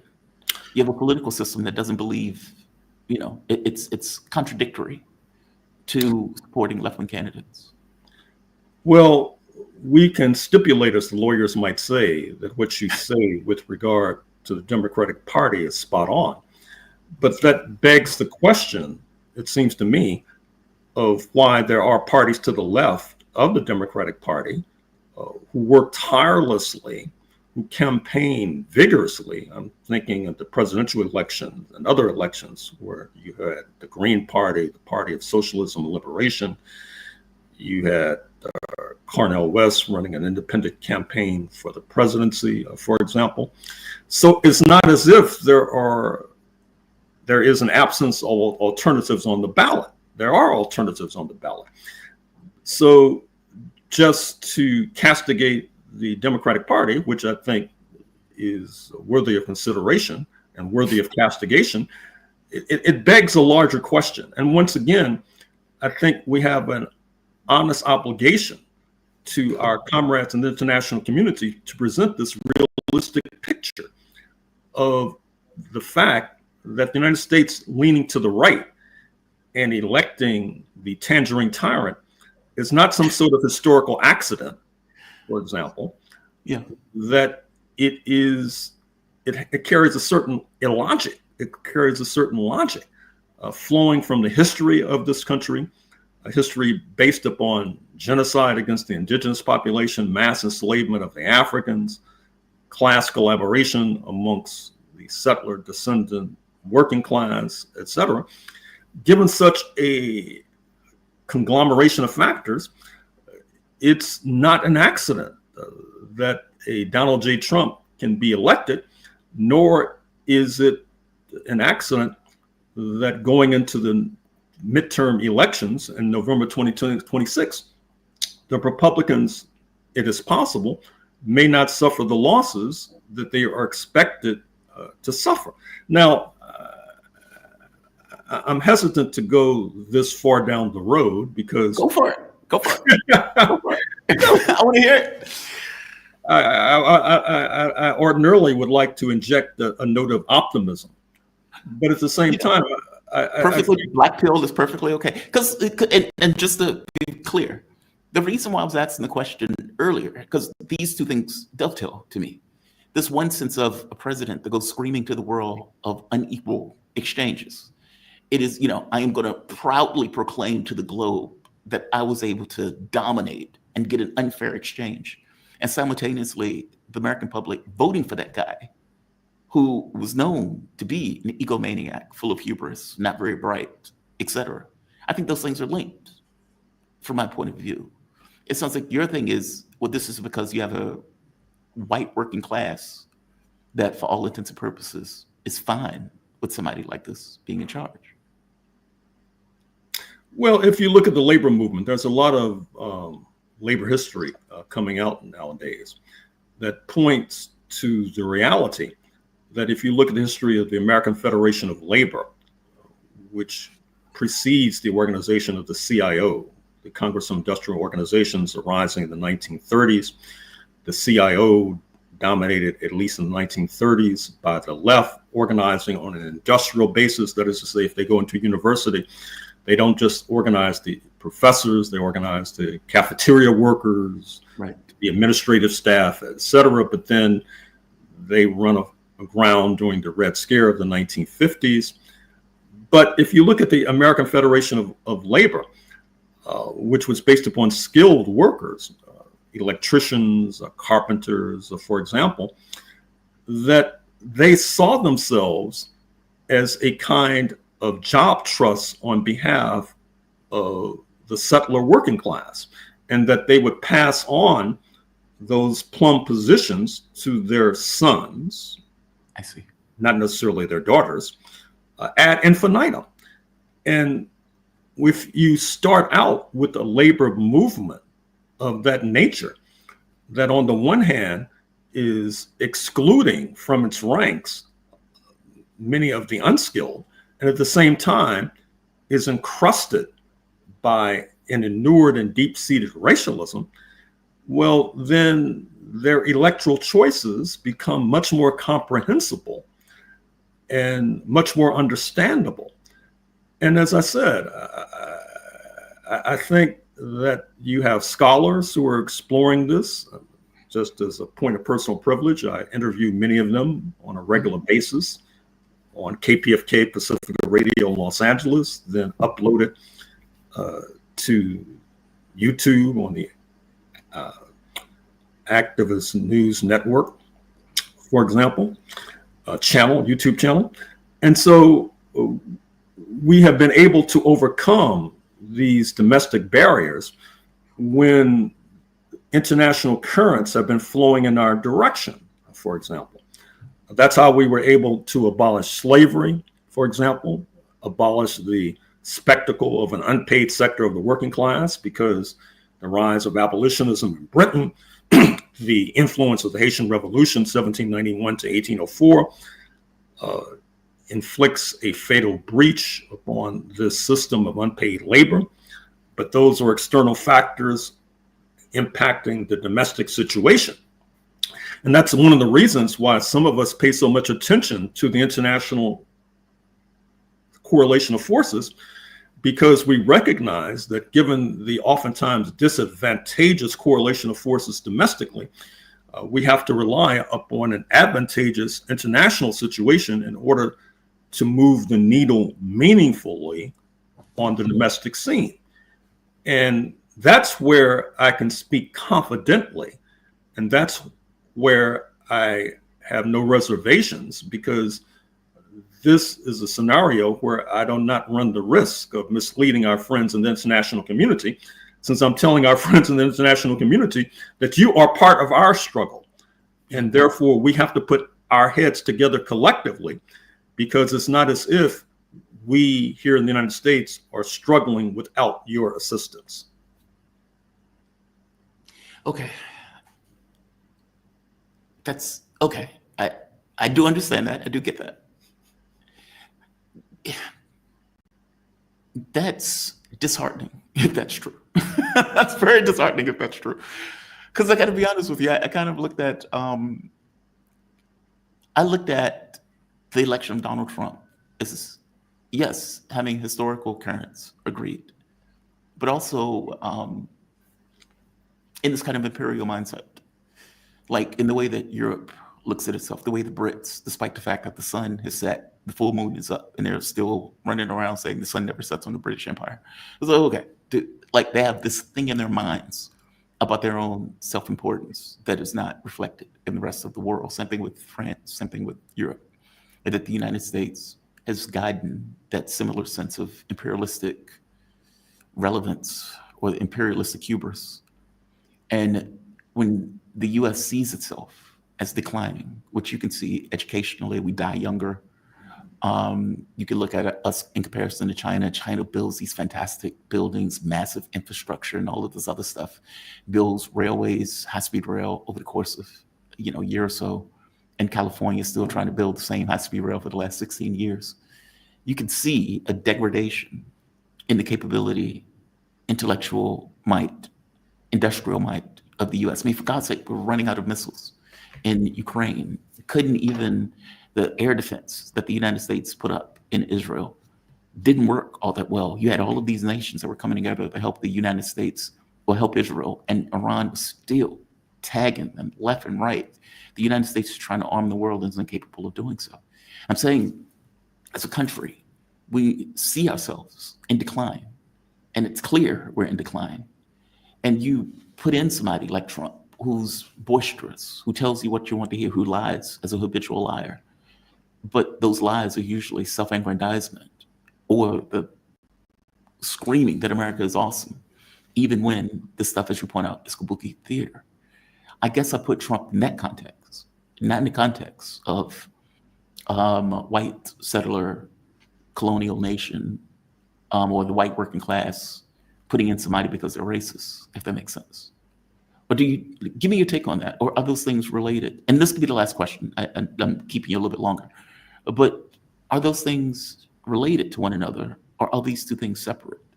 And is it more of the, no, this is a white working class that is putting somebody in that represents their interests? Or is it related in some way to, you have a declining country where the country knows in almost a subconscious way that it's declining? And this imperial, America's the greatest in the world point of view that the people have accepted, either subconsciously or consciously, they know that it's failing. And so they put somebody in who effectively bolsters their self-esteem in the way that he operates. Am I getting this wrong? Well, I would issue these caveats. So number one, we should be clear that we're talking about class collaboration. That is to say that the 1% or the 0.00001% are basically calling the shots, for example. If you look at the big, bad, ugly bill just signed into law on July 4th, 2025, right. It's massive giveaway to the ruling elite. It's a massive giveaway that was exemplified just the other day when Treasury Secretary Scott Bessent suggested that there is now a backdoor to the privatization of Social Security, for example, which will be, like many of the other elements of the Trump program, devastating to the working class as a whole, including the settler descendant working class. But in order to inject a bit of logic into what seems to be illogical, my own estimation is that for many in the Trump base, they see themselves, ironically, akin to the Black majority in South Africa. They see themselves as being parallel to the Black majority pre-1994. That is to say, short-term pain of sanctions for long-term gain of majority rule, democratic rule. In order to understand why the Trump's base remains with their man, despite these legislative fiascos that are designed to loot and plunder them, I assume they feel that there's a pot of gold at the end of the rainbow, that somehow at the end of the day, they will be able to recuperate.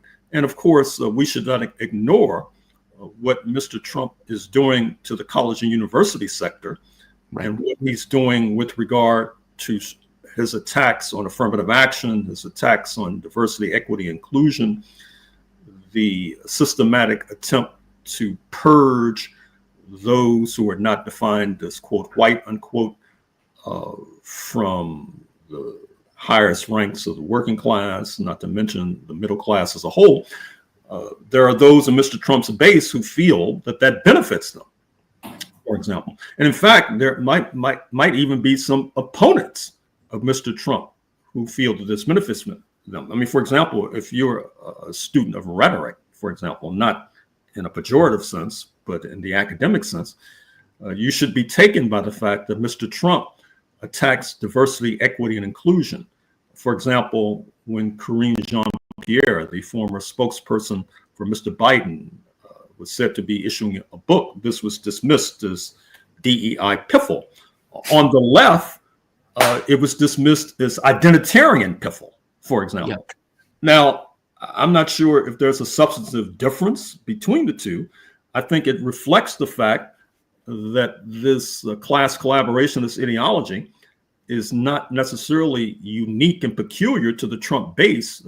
That particular infection has invaded the vital organs of many of our erstwhile friends on the left as well. But I think it bespeaks the fact that the ruling ideas of any society are those of the ruling class, and that with regard to opportunism, that is to say, absorbing ruling class ideology, that if one is not vigilant, one can easily absorb that sort of nonsense. And that is part of the uphill climb that we now face. Dr. Gerald Horne, man, I have appreciated this conversation. I really have. Thank you for this. And just for the audience who know, Dr. Gerald Horne, he's historian, award-winning author of more than 30 books, who currently holds the Morse Chair of History and African American Studies at the University of Houston. His research has addressed issues of race, a variety of relations involving labor, politics, civil rights, and war. He is also, and thank you for bringing this up, KPFK Pacifica LA. What is the website that people can find this on? Oh, kpfk.org. Okay, kpfk.org. Okay. And when does the show come out? Oh, it's 11 a.m. Pacific on Saturdays. And as I said, it's uploaded to the Activist News Network and YouTube shortly thereafter. Okay. I will add that to the bio. Thank you for this. I really appreciate it. You have a fantastic day, okay? Good luck to you. Thank you. Bye-bye. Bye-bye. All right. Professor Horne, I have appreciated that conversation. Yeah, that's heavy. I mean, he's looking at it through a class and race lens of why somebody like Donald Trump will get elected. I guess I looked at it more through a class lens as opposed to a race lens. Like, look, I accept that there are racist people. Fair enough. I accept that the racist people are voting for Trump. Fair enough. I accept that.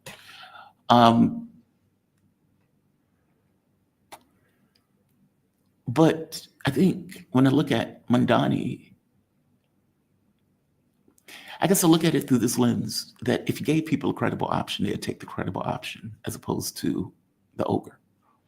And that there is, or there was no credible option in the election.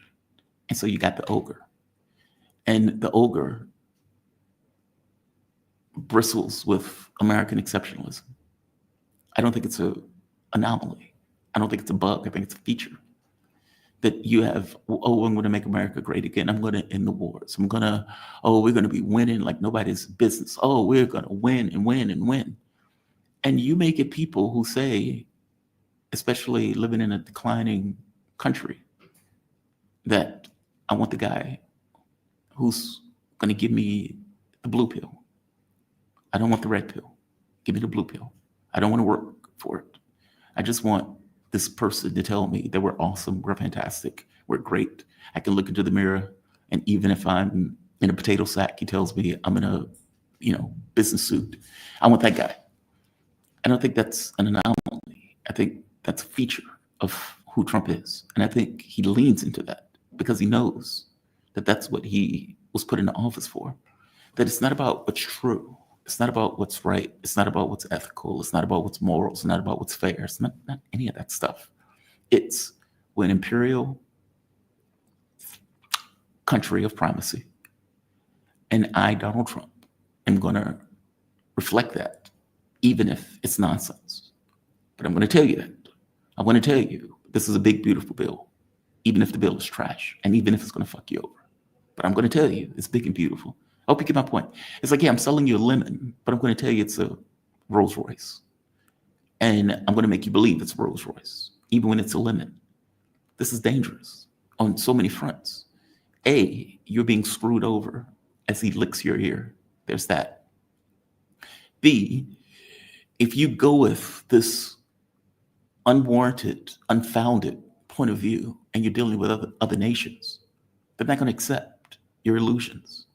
Like, have you ever been in a relationship with somebody, girlfriend, boyfriend, whatever, and they are so insecure that reality is not there, and they want you to accept their insecurities as reality, and you're stuck with this thing of you're out of your mind. What do you mean I'm out of my mind? You're out of your mind. You're making this up. This isn't real. This is nonsense. And for whatever reason, you think this nonsense is real, which means you can have all the illusions that you want up until the point where you come against somebody who doesn't accept your illusions. Okay, now you have to resolve the difference between your illusions and that reality.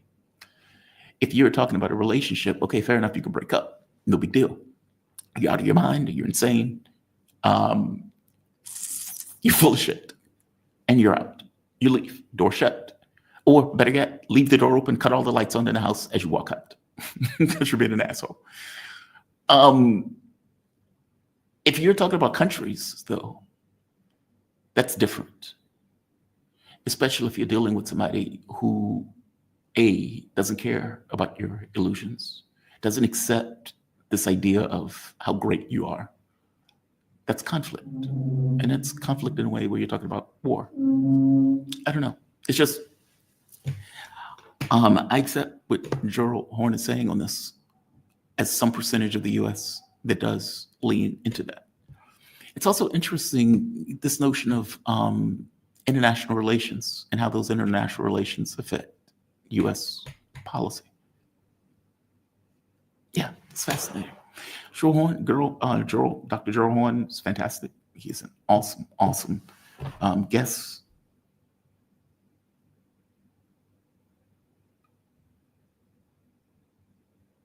Oh, Jesus Christ. Give me 1 second, guys.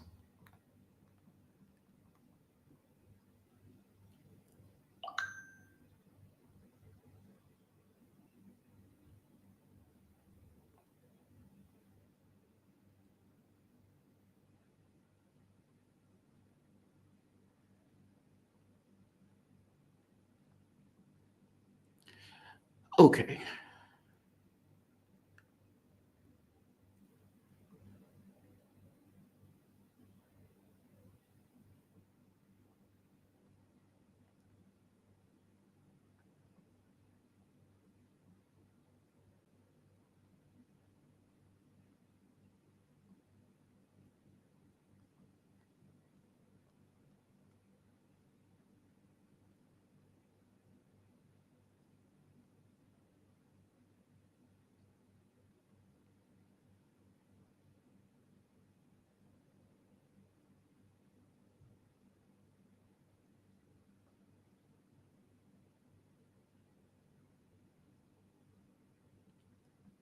All right, give me 1 second. I don't know if my guest is coming. Avi was supposed to join. I hate it, 1,000 times hate it, when somebody waits to the last minute to send me an email when we are live. I hate that. I hate it. I hate it.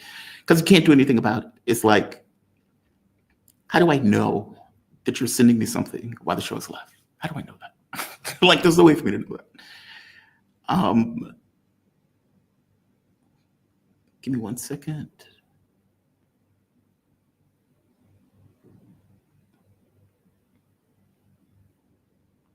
Okay. I will cover this subject without him, I suppose.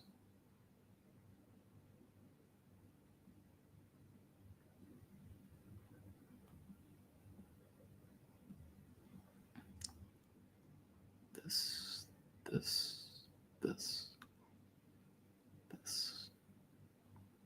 We'll see if he joins. If he joins, great. If he doesn't, that's fine too. Sarah Bils will be here at 9:30. Either way.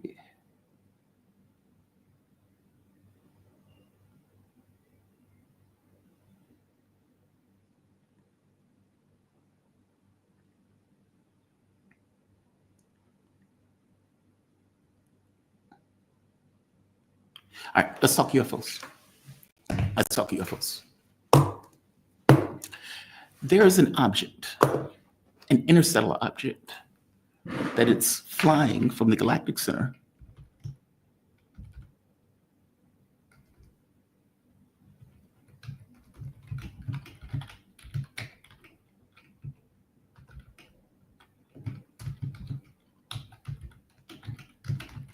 I'm trying to get a view of this or a picture of this. All right. Okay. So there is an interstellar object that has been flying through our galactic center, or coming from the galactic center, coming into our solar system. Now, this is very rare. Earlier, we had, I think it was called a Mamu, something to that effect. Looks something like this. I'm not sure if you guys have been paying attention to it, but it's very rare. I think they call it Atlas. What is it? Where's the name of it? 31 Atlas. First reported as an asteroid terrestrial impact class alert system, survey telescope, Rio Horato, Chile. And that's it right here. Isn't that cool? If I'm not mistaken, it's only like a third object that we've detected. It's like the third object that we've detected coming from the galactic center, coming into our solar system from interstellar space. Now, it's strange because the object and the direction of the object, or at the very least where the object is going to come into, is going to come into our solar system. And it is going to make a very close connection to Mars, and even in relative distance to Earth.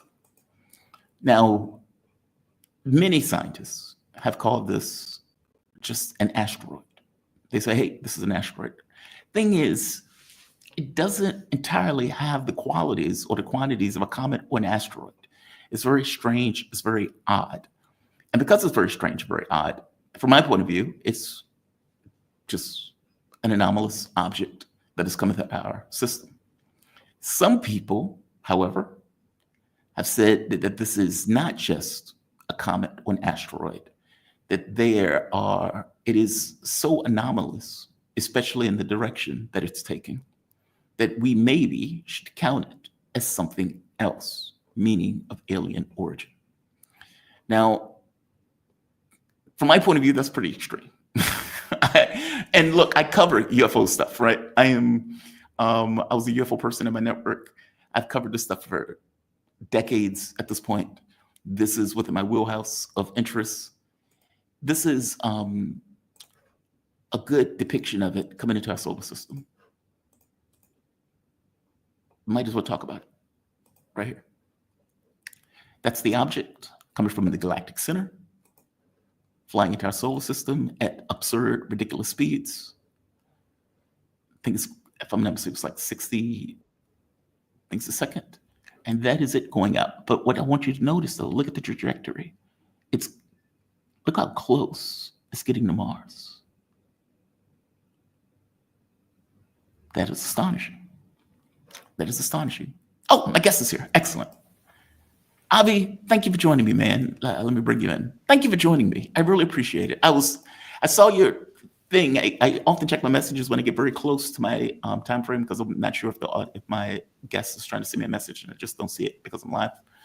Yeah. Thank you for this. Well, it's my great pleasure to join you, and I'll be glad to answer any questions you have about our new visitor from. Excellent.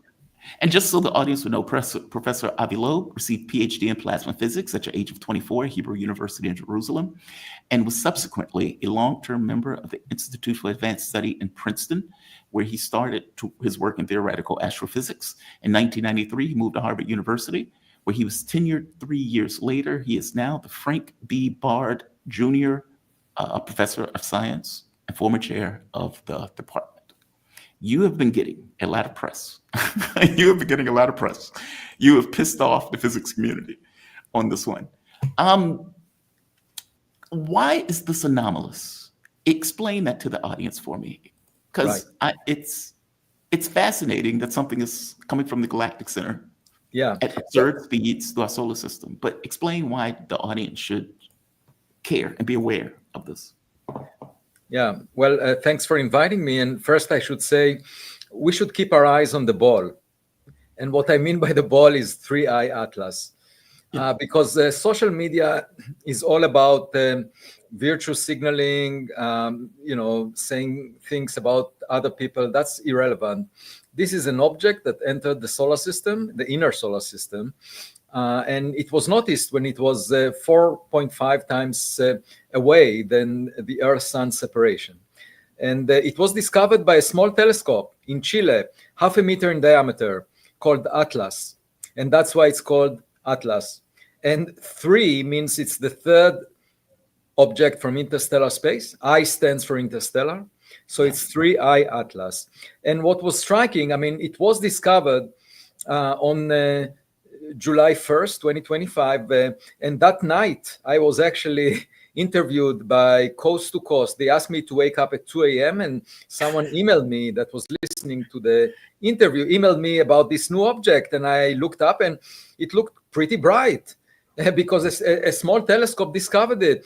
And then I calculated that if it's a solid object, its diameter needs to be 20 kilometers. That's bigger than Manhattan Island. It's twice as large as the asteroid that killed the dinosaurs, 66 million years ago. It's a huge thing. And the previous interstellar objects, Oumuamua was roughly 100 meters. Borisov was a few hundred meters. And there are hundreds of thousands of objects of that rocks of a size of over 100 meters for every object that is 20 kilometers. So how come we haven't found hundreds of thousands of Oumuamuas before we found 3i Atlas? So that didn't make much sense to me. And then we went, my wife wanted to go on vacation for July 4th. I was there and she went to the beach and I realized that I have to write a paper because if you take a 20-kilometer diameter object, rock, and deliver it to the inner solar system every few years, because this Atlas survey was going on for a few years, maybe 5 years, then there is just not enough mass in rocks in interstellar space to provide so much rocky material. It's just too rare. The chance of that happening is 1 in 10,000. given the mass reservoir in rocks that you expect in interstellar space. So I wrote a paper about it, said, look, it can't be that large. It needs to be less than a kilometer. And then the reason it's bright is maybe because there is a big cloud of dust around it, which would mean that it's a comet. Alternatively, maybe it's not a natural object because maybe it was targeting the inner solar system. So you can't do these statistics. It's not an object that randomly came to the inner solar system. That last comment was one sentence at the end of my paper. The editor rejected that sentence. He said, we will not accept your paper for publication unless you remove any reference to a technological origin. Really? And I had no choice. Yeah, this is just like bullying because it's a matter of academic freedom. I would expect, a sentence at the end of a paper to be completely legitimate. That's a possibility in case it's 20 kilometers in diameter. It just cannot be accounted for by the mass budget in interstellar space. And therefore, the logical conclusion is that it was not on a random orbit. It was targeting the inner solar system. But, and this particular editor, Chris Lintott, from Oxford University, he also made statements, in the media afterwards, saying that imagining a technological origin is nonsense on stilts. Why? And Why is that it's an insult to the good work being done by other astronomers. And I found that to be completely inappropriate and unprofessional, because the way science is done is by asking questions and then answering them with evidence. It's not by bullying out of authority, saying something is nonsense and therefore should not be discussed. I mean, and what I'm saying is he used his power as editor to suppress a sentence at the end of a paper that he accepted for publication after the sentence was removed. But anyway, putting that aside. But real quick, the sentence was honest because he doesn't know. Like he doesn't know. He doesn't know. And I can tell you that it's not only him. I mean, he definitely doesn't know, and he insists that it must be a rock. But the thing is, he not only believes in something which is completely legitimate, but he is extending his power as editor to suppress the ability of a scholar to mention this possibility. I'm not claiming it is. I'm just suggesting that it's a possibility in case it's 20 kilometers in diameter. That was taken out by his authority. It's using his editorial force to suppress free speech in academia, okay? And he claims that he's protecting science. In my view, this is anti-science. The name is Chris Lintott, a professor at Oxford University, just so that you know. Now, after that, I decided, because this sentence was taken out, I said, okay, well, I'll write a full paper on this hypothesis. I'm the kind of person that I'm not giving up that easily. We're not in the Middle Ages here. So I wrote a full paper with two authors, Adam Hibbard and Adam Crowell, where we said, let's do an exercise, a pedagogical exercise, and ask, what is unusual about this object? Could it be technological? Okay? And we wrote a full paper on that, basically saying the trajectory of this object is extremely unusual. This object is arriving in the plane of the orbit of the Earth around the sun, and within 5 degrees. And the chance of that happening at random is 0.1%, 0.2%, very small. Moreover, suppose you say, okay, this trajectory was chosen by chance, okay, and it is in the plane of the planets, and then you randomly change the arrival time of this object, you find that only in 1 out of 20,000 cases it will come as close as it does to the inner planets like Jupiter, Mars, and Venus. It comes extremely close to them. You can see it from your play of this video, that it just gets at the right time at the right place to where Mars is and where Jupiter is and where Venus is. And the chance of that is 1 in 20,000. If it were arriving at different times, it wouldn't get there so close to these planets. Moreover, it gets closest to the sun when the Earth is on the opposite side. So we can't observe it.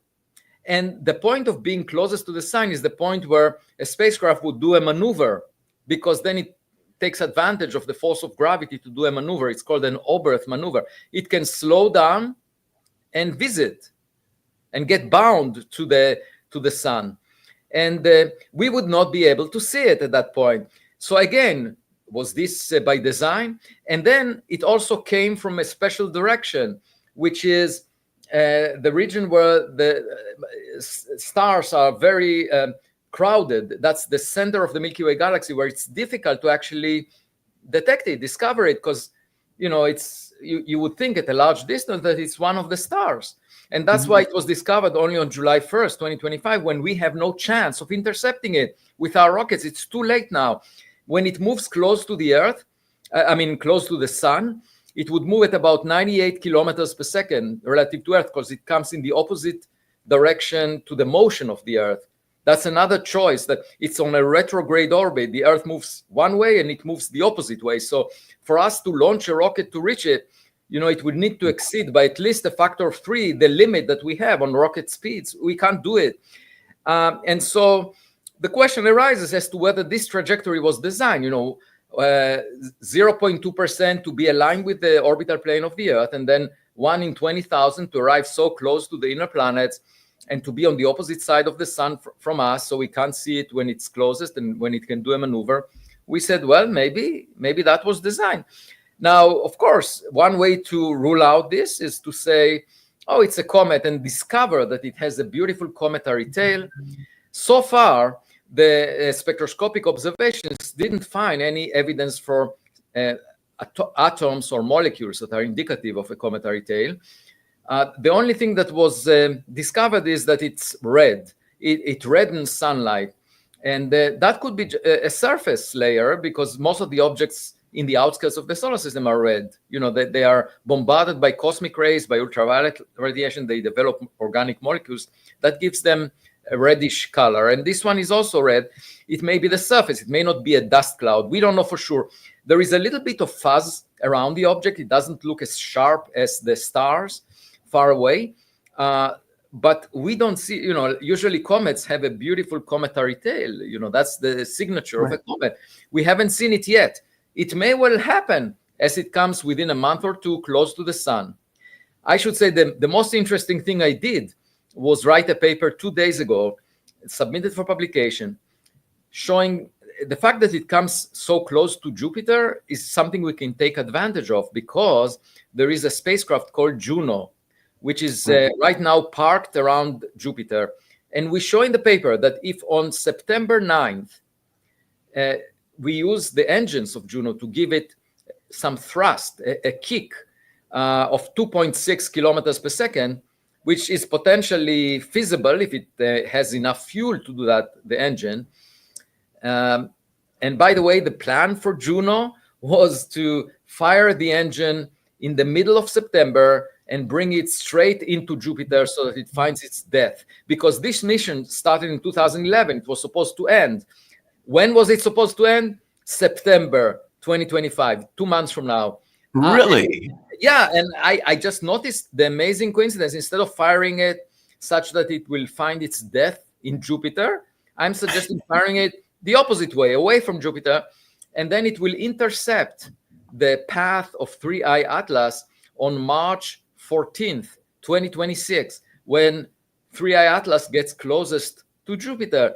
So I'm suggesting let's use Juno to get a better look at 3I Atlas on March 2026. I think it's a great idea. It's one way for NASA to get a lot of good press and to do something useful with a spacecraft that was about to be doomed exactly at the same time.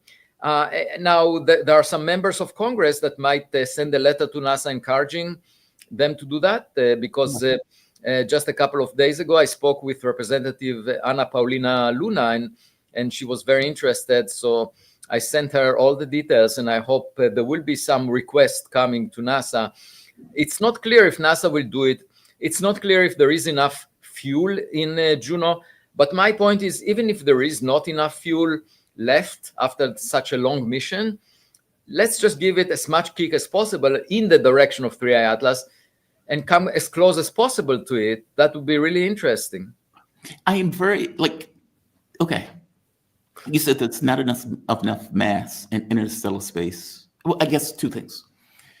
If this was an object, would it be a rock? Would it be rocky? Or Well, you believe that that's the rocket that's the natural assumption. That's what, if you ask comet experts, everything in the sky is rocks.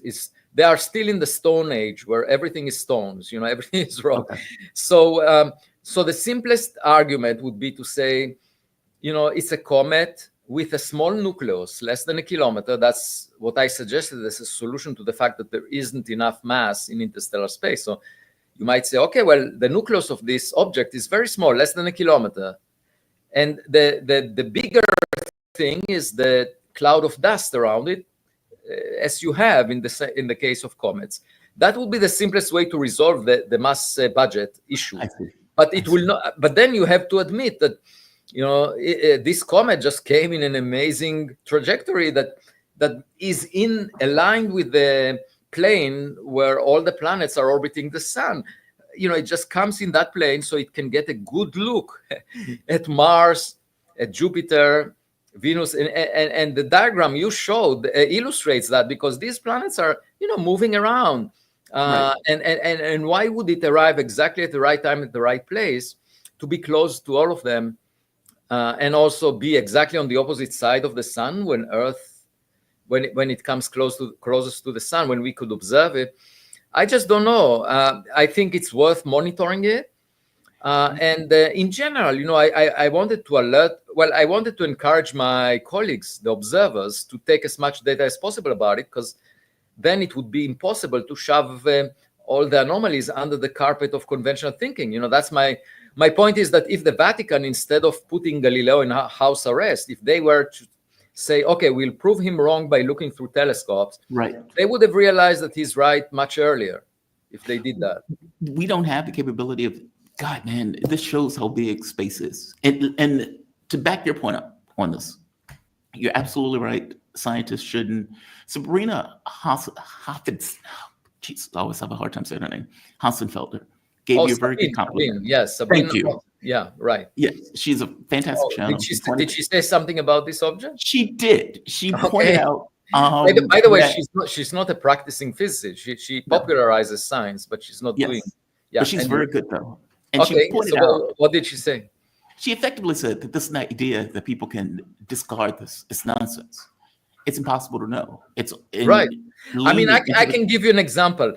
There was a paper written by comet experts just a few days ago, where they took a spectrum of this object, and the title says, "Oh, we found evidence for water ice." That was the title. They discovered water ice in this comet. They know it's a comet, and they know it has water ice. You look at the paper, you look at the data.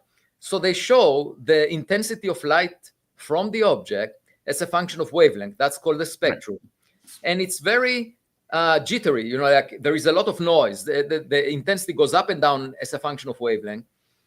And then they show various possible fits to the data, one of which is an L-type asteroid, just an object with a surface, a rock with a surface, which goes very nicely through, in the upper envelope of possibilities, it goes very nicely through this fluctuating data. And then they show an example where they tuned the water composition to be 30% and 70% rock.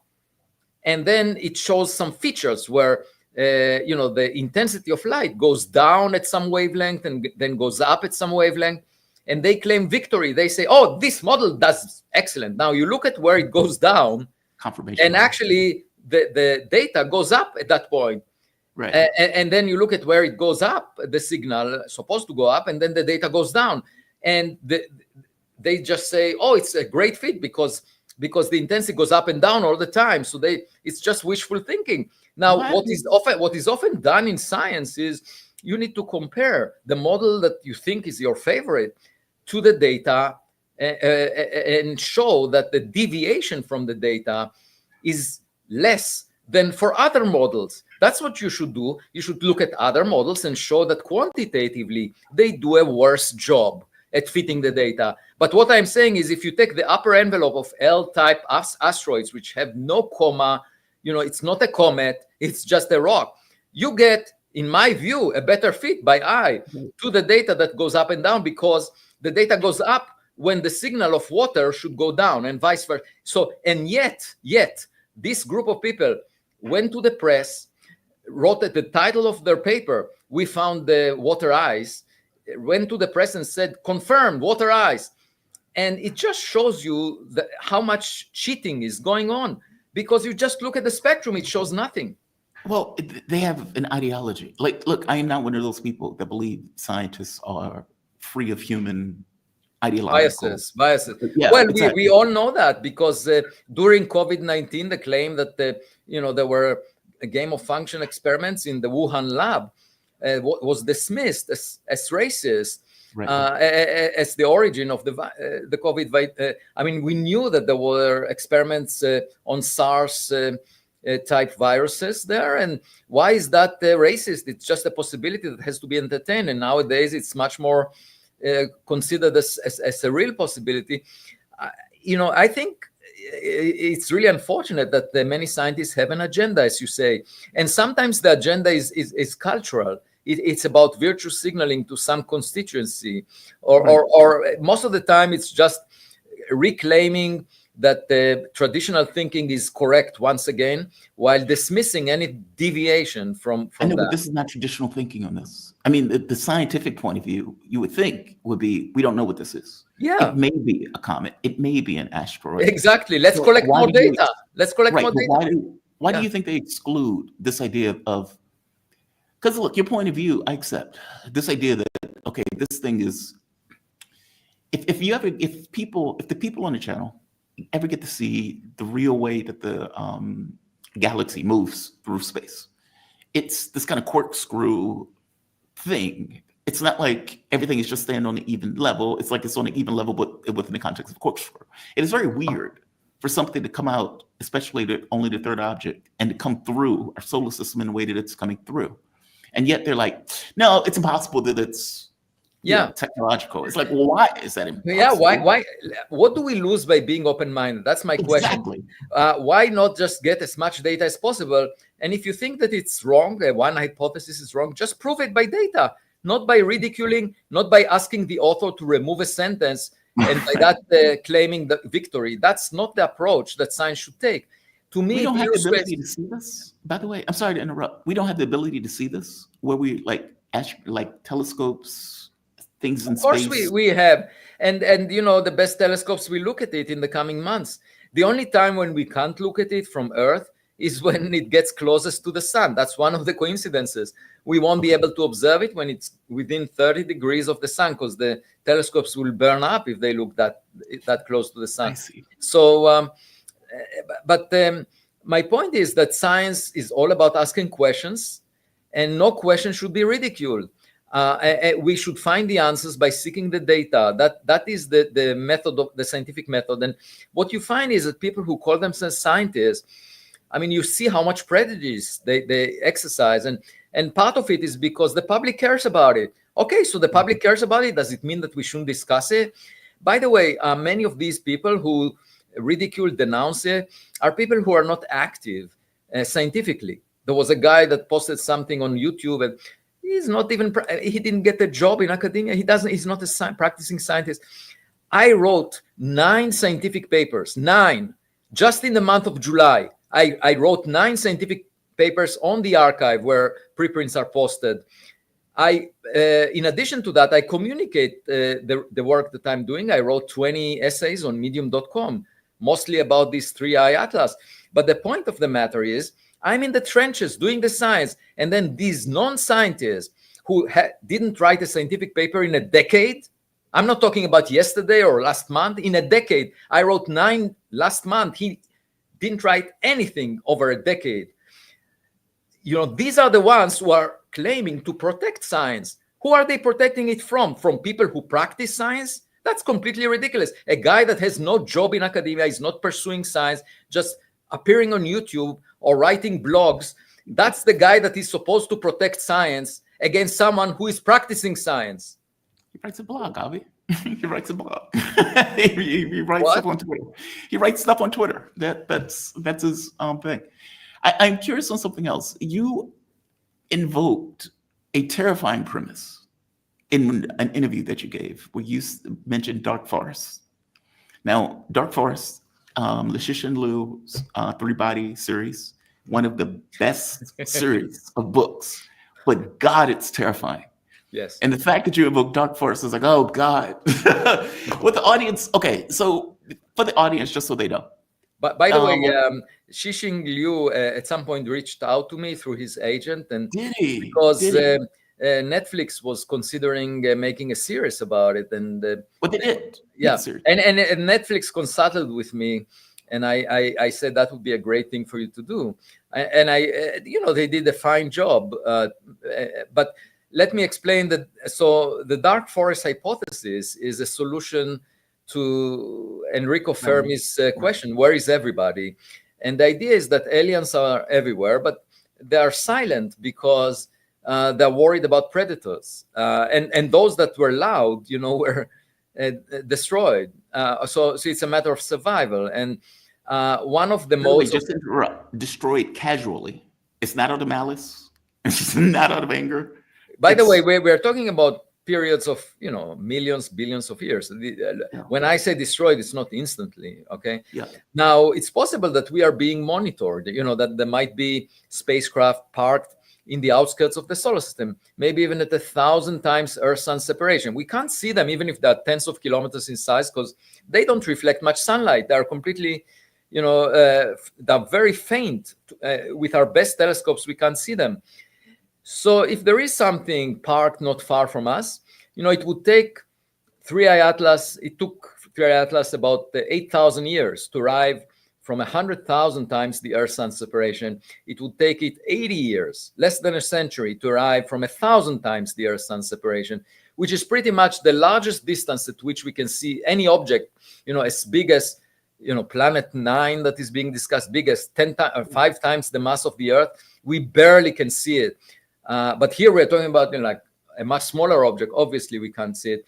So it would take just 80 years from 1,000 times the Earth-Sun separation, like that over the past century. So if they're listening and they monitor what happens on Earth, we just don't know that they're out there, and they detect. We are completely careless. We are transmitting everything, like broadcasting everything that happens here, and at some point they might realize that we are a young technological civilization. On the path to being a threat to them. Okay, so at that point they might visit us. And my point is, we should now that we are in the mode of detecting interstellar objects. The Rubin Observatory in Chile every few months is expected to find a new interstellar object. We should just check whether each and every one of them is natural or artificial. Why should the editor of a scientific journal dismiss that possibility up front and say we shouldn't discuss it? That to me is not a sign of intelligence. Avi, I agree with you. I agree. I am hoping we're not in a dark forest. Oh, Lord knows I hope we're not. That book is terrifying. It's like this existential horror, even though it's scientific triumphalism in a book form, but it's terrifying when you really think about the premise.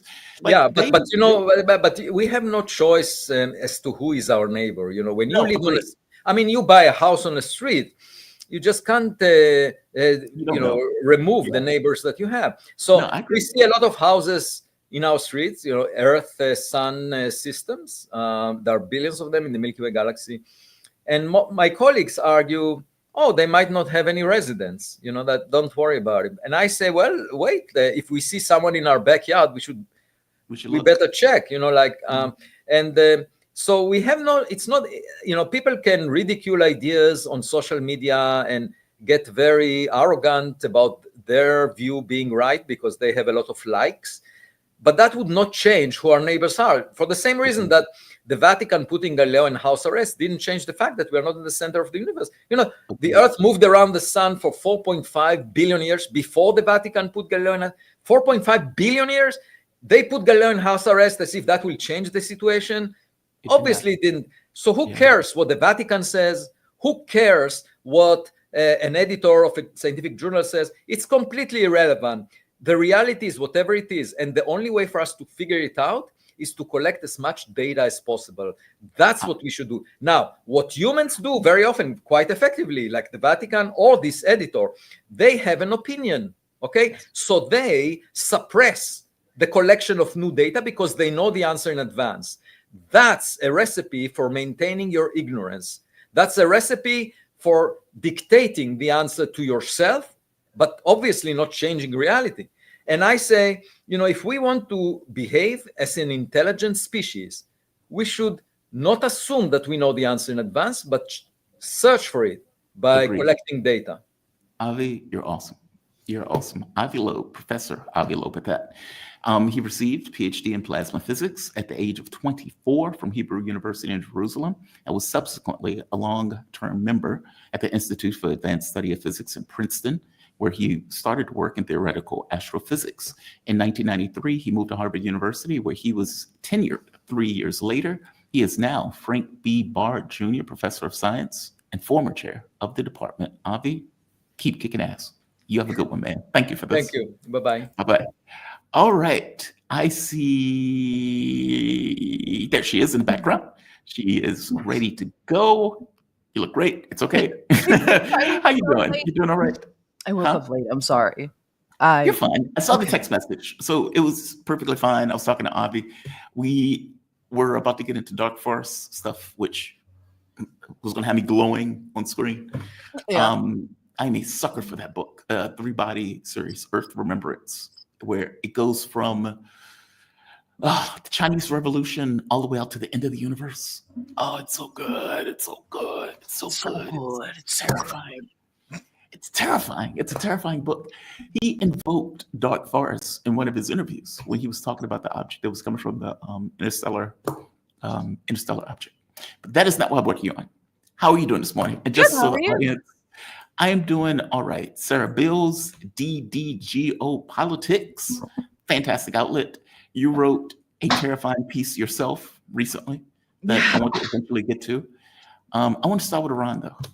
Got to start with Iran. Because I think our criticism of Iran is finally sinking in. And no, I don't think anybody from Iran is paying attention to us, but it seems like the criticism is sinking in. So Foreign Minister Agachi came out with this. Apparently the United States was begging for talks again. And again, just to put this in context, the US has talks with Iran. The US is all over the place in the talks and is inconsistent in those talks, which made me come out to the conclusion the US is full of it. They are prepping for an attack. This is nonsense. This is meaning if you were honest and serious about negotiations, you don't postulate a position that you know the people are going to outright reject and then continuously move in your positions within the negotiations. It looks like you're trying to fail on purpose. Israel attacks. The US knew about the attack, backed the attack, and then turned around and attacked Iran when it became clear that Israel was taking a beating that it hadn't expected to take. And this comes out information after the fact that said that Israel was not expecting the beating that it got in that exchange. No. And they were trying to regime change. So there's that. Correct. Agachi comes out, Agachi, I believe it says this. The U.S. must agree to compensation before nuclear talks, Iran foreign minister says. He goes further and points out and says, look, not only do you need to give us compensation, if your position starts off as you must get rid of your nuclear enrichment, then there's nothing for us to talk about. So effectively, we don't need to have talks with you. If that is going to be the position, what is the point of engaging in this if that is going to be your prevailing point of view? And you need to pay us. You need to pay us for what you've done, which the U.S. is never going to do, which means Iran is telling the U.S. to F off in regards to the talks. And by the way, saying the same thing to the European Union, which I used to wonder, why are you having talks with the European Union? They're completely irrelevant. Give me your thoughts on this. Is this Iran finally? No.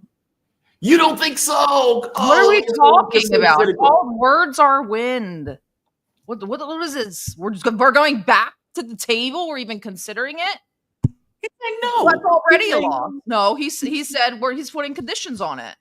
Yes, he's saying pay us. And if you were going, okay, go ahead. I'm sorry. No, you're fine. What compensation is going to make up for that? Are you kidding? Just pay us and everything that you did in our country will just go back to the table? What is going on? I guess I was going with the idea that there was no situation ever that the U.S. was going to give Iran money. Because that was my premise.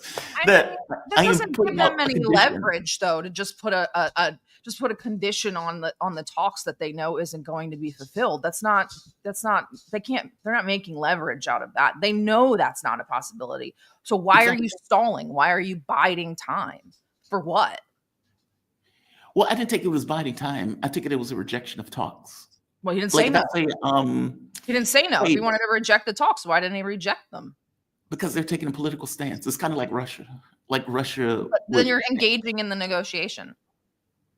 But is that really a negotiation? If you know, like for example, Yeah, we'll I come don't back think to the the US, table as long as you do this. That's what the United States has been doing with them as well. It's the same game. but do you think the United States was actually negotiating? I don't know what Iran's doing either. No. But answer that one though. When the US was engaging in negotiations, quote unquote. Okay.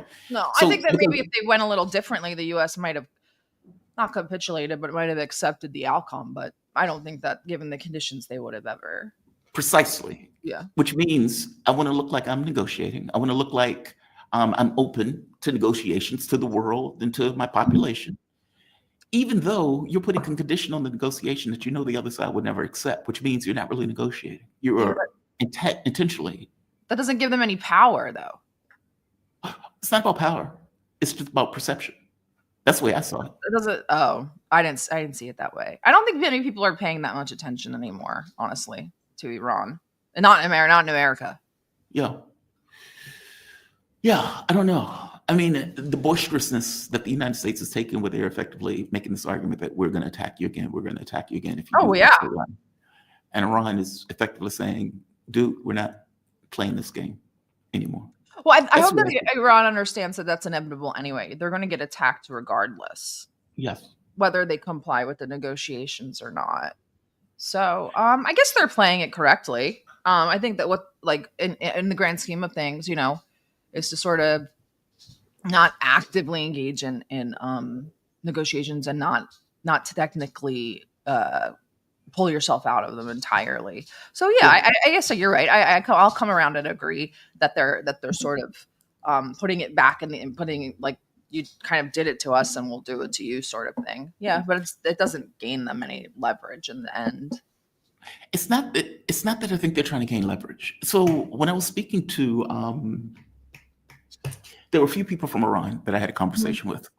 And the thing that they told me, they said, look, we have a liberal population, or we have, let's say, a group of people who are very liberal, who thinks that all of the issues with Iran are related to the government itself, meaning it's the government's fault. It's not the US.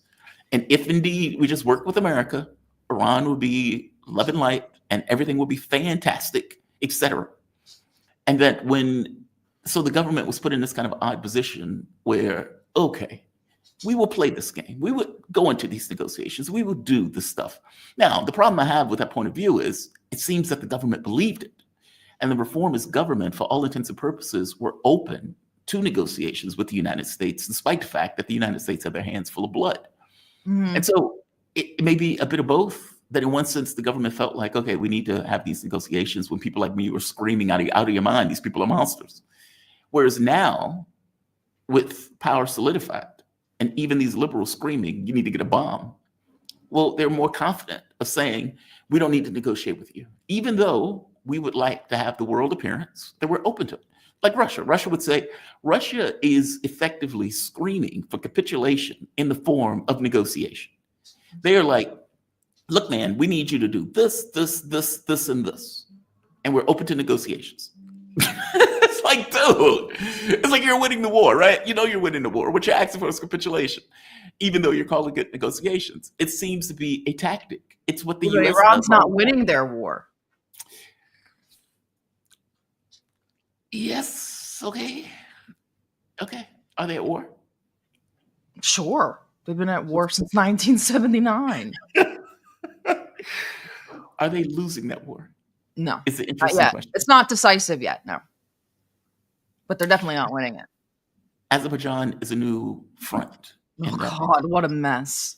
Yes. That's Russia's fault. That is, I'm sorry.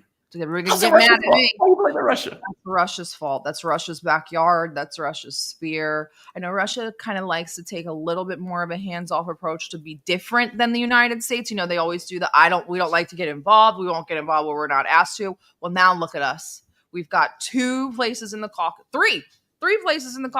that really don't want much to do with Russia. Georgia doesn't want much to do with Russia other than economically, and that's it. Armenia wants nothing to do with Russia after Nagorno-Karabakh. Nothing. Azerbaijan wants nothing to do with Russia. Now they're going tit for tat on arresting people. Who does Russia have to talk to in the Caucasus? But why do you blame Russia for? Okay. Why do you blame Russia for Azerbaijan? Who gave Azerbaijan Artsakh? Besides Armenia. But they didn't give it to Not them. that it's not. Sure they did. When the Soviet Union fell apart. Sure they did. Oh, right. Stop. Sure they did. And Russia fails to call out the Israeli bombs supplied to Azerbaijan. Russia fails to call out the Israelis' refusal to recognize the Armenian genocide. Russia refuses to call out the fact that the Israelis are working with the Azeris and the Ukrainians to commit to acts of terror inside of Russia and inside of Iran. What's Russia doing? That's Russia's background. That's Russia's Monroe Doctrine. Could you imagine if Russia came in and used Mexico to bomb us with drones? No, of course not. To be fair, though, it seems like they're going after Azerbaijan in somewhat of a different way. And the things that they've been they'll do their bombing the slow people Russia sort of very Russian. We'll bomb your oil refineries. We're going to arrest your journalists. Yeah, so it'll be a tit for tat for a while. But politically, in the political arena, they can't do much because of the position that they've gotten themselves in regards to the Caucasus, especially Azerbaijan and Armenia. Georgia's a little bit more neutral, but they really don't matter in this conversation. Explain to me. Okay, maybe I'm wrong on this. So explain to me. I've heard people, Anna Kasparian, but she's Armenian, even though she's on a show called The Young Turks, which is just weird. We just ignore that. Yeah, that's bizarre to me. I don't know how she ignores that. There was an Armenian genocide with the group, the Young Turks, who were in charge of Turkey at the time. Yeah. And yet she sits on the show, and I'm like, how does this work? How do you right? How do you come from a show with this name and then go on Tucker Carlson and talk about the Israelis? Yes. I didn't understand it. I'm sitting there watching this, like, how does that work? How do you do that? But okay, put that to the side for the moment. And she complains about effectively Azerbaijan ethnically cleansing the Armenians from a territory that the world doesn't consider to be Armenia. No. At all. What am I missing on this? Because you use the term Arshta. Ooh. I lost my camera. 1 second. It's okay. You'll be back. Yeah, I will. I love the DD Geopolitics logo. That's awesome. But, let's see what you did, Rick. It's okay. I would like an explanation on that when you get back. There you are. I'm confused by that because I've heard you're not the only one. Like you use the term Arstock as opposed to Nagorno-Karabakh. Yeah. Fair enough. But why do you consider that an ethnic cleansing when it's not considered to be Armenian territory? It was all ethnic Armenians. It's been a territory that's been gone back and forth for many, many years, but it's been populated by Armenians for ever. And then in 1913, I believe, I might have the year wrong, but it was like 93% Armenian. And then we just watched it systematically be ethnically cleansed. It was like a slow kind of majority ethnic cleanse. And then in 2023, I believe, they went. Azerbaijan kicked ass. Yeah, they went overboard. And they've done it before. They did it in 2020. They've done smaller ones, smaller incursions in the past years. And then in 2022 or 2023, they used the SMO to their advantage as sort of a cover and did it then. And Russia could not do anything at all, obviously. And no one else was really watching because what's the Caucasus? Nobody knows what that is. So should Russia have done something?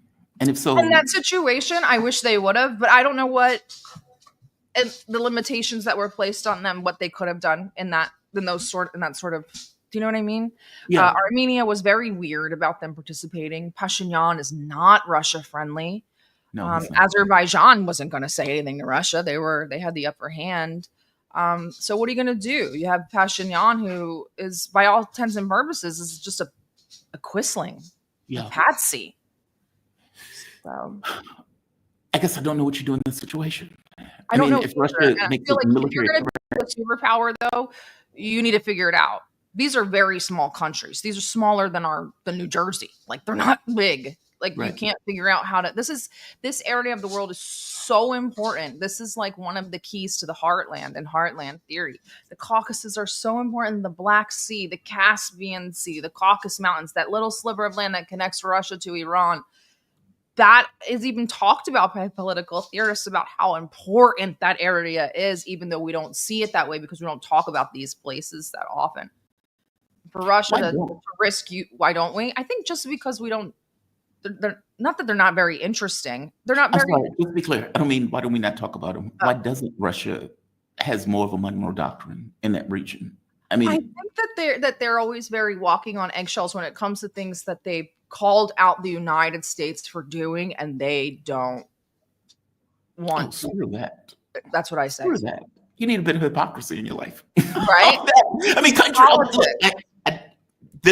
I know this is horrible. They'll even do it to cover their own asses, like in the elections. Like, they really are like, Russia does not interfere in elections. Russia does not. We don't. Like, they're very like, we don't even want to give the perception because we don't even want to get in trouble. That's the reason, like, that's a lot of the reason why the weapons deals don't go through. We don't want the West to get upset. Countries are hypocrites almost by definition because they have to be. Yeah. And it's okay. It's okay. Every once in a while, you're like, I'm sorry, that's what I had to do. It's about survival. And countries. The thing is that Russia's going to survive, but at what cost? I don't want to lose Armenia or Azerbaijan as semi-Russian allies. I don't want to lose Georgia. Georgia was it feels like Russia's kind of losing a lot of her. They weren't allies to begin with, but the relations were warming in the prior Soviet Union, and now it's like, you're at war with Ukraine. The Baltics hate you. Poland doesn't like you. The Caucasus are about to go to war. The only people left are Belarus and the Asians. I'm curious about why, though. Is it just because the Soviet Union fell apart? Those countries wanted to get closer to the West because of this idea of the West and what the West was? That sort of rubber band snapping back, Right. Sort of, we'll go to the extreme opposite since this was so horrible and the grass is so much greener on the other side. Is that what it is? I think a lot of it was at the beginning, but once those liberal institutions and the Washington Consensus really dug into those countries, that was it. Especially in the Caucasus, the United States and the USAID have a huge presence in Armenia. Armenia is France and the United States. Georgia is the United States and France as well. And then Azerbaijan is Turkey, Israel, and sometimes the United States. And Britain. Britain is very involved in Azerbaijan. So this is something that Russia, I may be a blind spot, but it's gotten way out of hand in terms of the foreign influence inside of the Caucasus. 100%. I mean, they've caused the war in Georgia, which was blamed on Russia until the UN report came out and said absolutely not. They've stoked color revolutions in Armenia and Georgia. They attempted another color revolution last year in Georgia. Yes, they did. So, it's time maybe to be a little bit hypocritical. Yeah, you got to deal with, especially now, considering the pressure that's being applied. I mean, Lavrov made the statement saying we're alone fighting the West. And it's like, oh, that's kind of true. That sucks. And then when you look at Iran, where Azerbaijan seemed to have attacked Russia and Iran, oh, that's a different animal. It's complicated. Very complicated. I think I'm just a little bit more cynical. I really, really want them to act. I don't want them to go to war, but right. I really want them to show some meaningful engagement, at least diplomatically, and try to, instead of this sort of, especially with Azerbaijan, they're like, I arrest your journalist. No, I arrest your journalist. No, I repo your box truck. No, I bomb your, like, it's like just weird back and forth. It's like, go to the table or do something tangible. Like, none of this stuff is going to affect very international foreign policy. It's interesting. Yeah, But needs to they're be also tied down in Ukraine. And what they're doing in Ukraine is also kind of pinpricks at people like Azerbaijan, people like Israel. Well, they bombed their oil refineries that supply a lot of the oil to Azerbaijan, which then in turn goes to Israel. They've also bombed a few rabbis' vehicles and places inside of Ukraine and said, they were spying. So they're getting bombed. And they drone struck a rabbi's car. They didn't kill him, but they blew the engine up. I shouldn't be laughing at that. No, he didn't die. It's fine. He's alive. I'll laugh it up. That sounds if he died, I wouldn't laugh about it. Yeah, that sounds so morbid. I mean, they've been dying. bombing the shit out of Kiev. Oh my God! Last night again, the Iskander. Mm-hmm. Yeah, there's 27 apparently that they shot at Kiev or at Kiev. I think they're doing it now because they get a reaction out of Trump. Chasov Yar has been liberated. Yeah, that was late last night before I went to bed. Yep, it's falling. Yep. Yeah, the speed of which of this is increasing. Well, they stacked those troops at the border. They knew this was going to happen. There's 50,000 stacked in the Sumy buffer zone. So it's just going to keep happening while Trump's freaking out. I don't know if you saw last night. He's yelling about Russia and China. It's great. Yes. I think that's a lot of the reason why they're doing it. Like Trump does not like it. It's great. Well, for one, it makes him look like an asshole. B, it highlights the point that you have no cards, quote unquote, to take Trump's own terms for it. You have no power in this process. This imperial thing that you're taking doesn't apply. And it's clear it doesn't apply because you can't do anything about it short of going to nuclear war, which is a loss for everybody. And so there's a reckoning that the US is going to have to come in contact with a reality that Trump is not the guy who seemingly is in touch with reality. He's going with this kind of weird escalate. Like, I don't believe for a moment. In fact, I kind of want him to do it because I'm just curious about what happens. The notion that you're going to put 100% tariffs on India, China, Saudi Arabia, UAE. You've already put 50 on BRICS. So on Brazil. So I don't know if that's going to be 150%. The 25% that you put on South Africa. I mean, you're effectively going after BRICS. He said as much, by the way, that the entire point of this is because all of these countries deal with Russia and he wants to go after the BRICS. So all of these BRICS nations and all of these, let's say, BRIC adjacent nations, you are apparently going to put 100% tariffs on. Let me see it. I want to see it. Yeah. I want to see it. I'm super curious. Me too. Every time I'm always like, do it. Do it, Yeah, I am super, super curious. I want to see that take place. I don't like this whole pay to play thing. I really think it's disgusting. Whole, if you two don't have a ceasefire, no trade. Okay. Who the F are you? Yeah. Number one. And number two, do you even know why they went to war to begin with? You think trade with the United States is going to fix those reasons for the people on those places? He has no idea. Like, these people have no idea. Oh, I'm going to bully you until you're nice to Bolsonaro in Brazil. Are you John Gotti? What the hell is going on? What are you talking about? What the hell are you talking about? He put 50% tariffs on Brazil. For that, and they are huge, and we're upside down with Brazil. We're upside down with them. What's going to be super interesting is when the 10 days are over with, is it 150? And the deal that you're trying to make with China? 150. 150% tariffs. If it's already 50%, and you're going to add 100% tariffs as a secondary tariff on anybody who's trading with Russia, okay. So is that 150% on them? Is it 125% on India? Like, are these compounded, or does it just go to 100%? And you are supposed to be in a trade deal with China. And you're talking about putting 100% tariffs. You're supposed to be in a trade deal with India. That extension the other day, right? They did a 90-day extension on the trade sort of truce, they're calling it. Yes. Did they go back to war now? Exactly. Which is why I keep saying, do it, do it, do it, do it. I want to see it. The Chinese and India both said, you don't tell us where we get our energy. Like, India or China said, we have huge energy demands. Who the F are you to tell us where we get our energy from? And India has a minister specifically for pricing oil and buying it. He was just laughed. He was like, what? No. He was like, there's no way we will pay more for oil because the United States asked us to. That's crazy. Which is why I like it. I love It's it. an accelerant. And Oh, yeah. Well, now you're getting it. Now you're seeing it like me. I'm like, do it. As long as nobody's dying, do it. Like, do it. Let's go. Let's rip this Band-Aid off. You want to attack BRICS? Do it. Do it. I am sick of the world accepting this position of daddy. I hate that shit. It's like we have our own responsibilities on this planet. And the idea that a country of 5% of the population is telling all of these other countries what to do seems outrageous to me. Which, so, like, do it. I think they're going to see what was actually keeping the United States in power before all of this happened, which was fear. Or kind of ignorance. A lot of, we don't even know what they can or will do.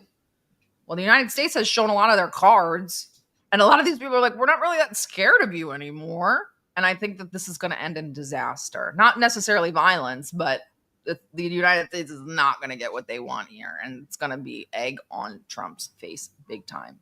Yeah, either he's going to have to back down or he's going to have to go through with this. Mm-hmm. And there will be financial consequences. China will eat him alive. Yeah. India's more like, we play non-aligned. We can do nice.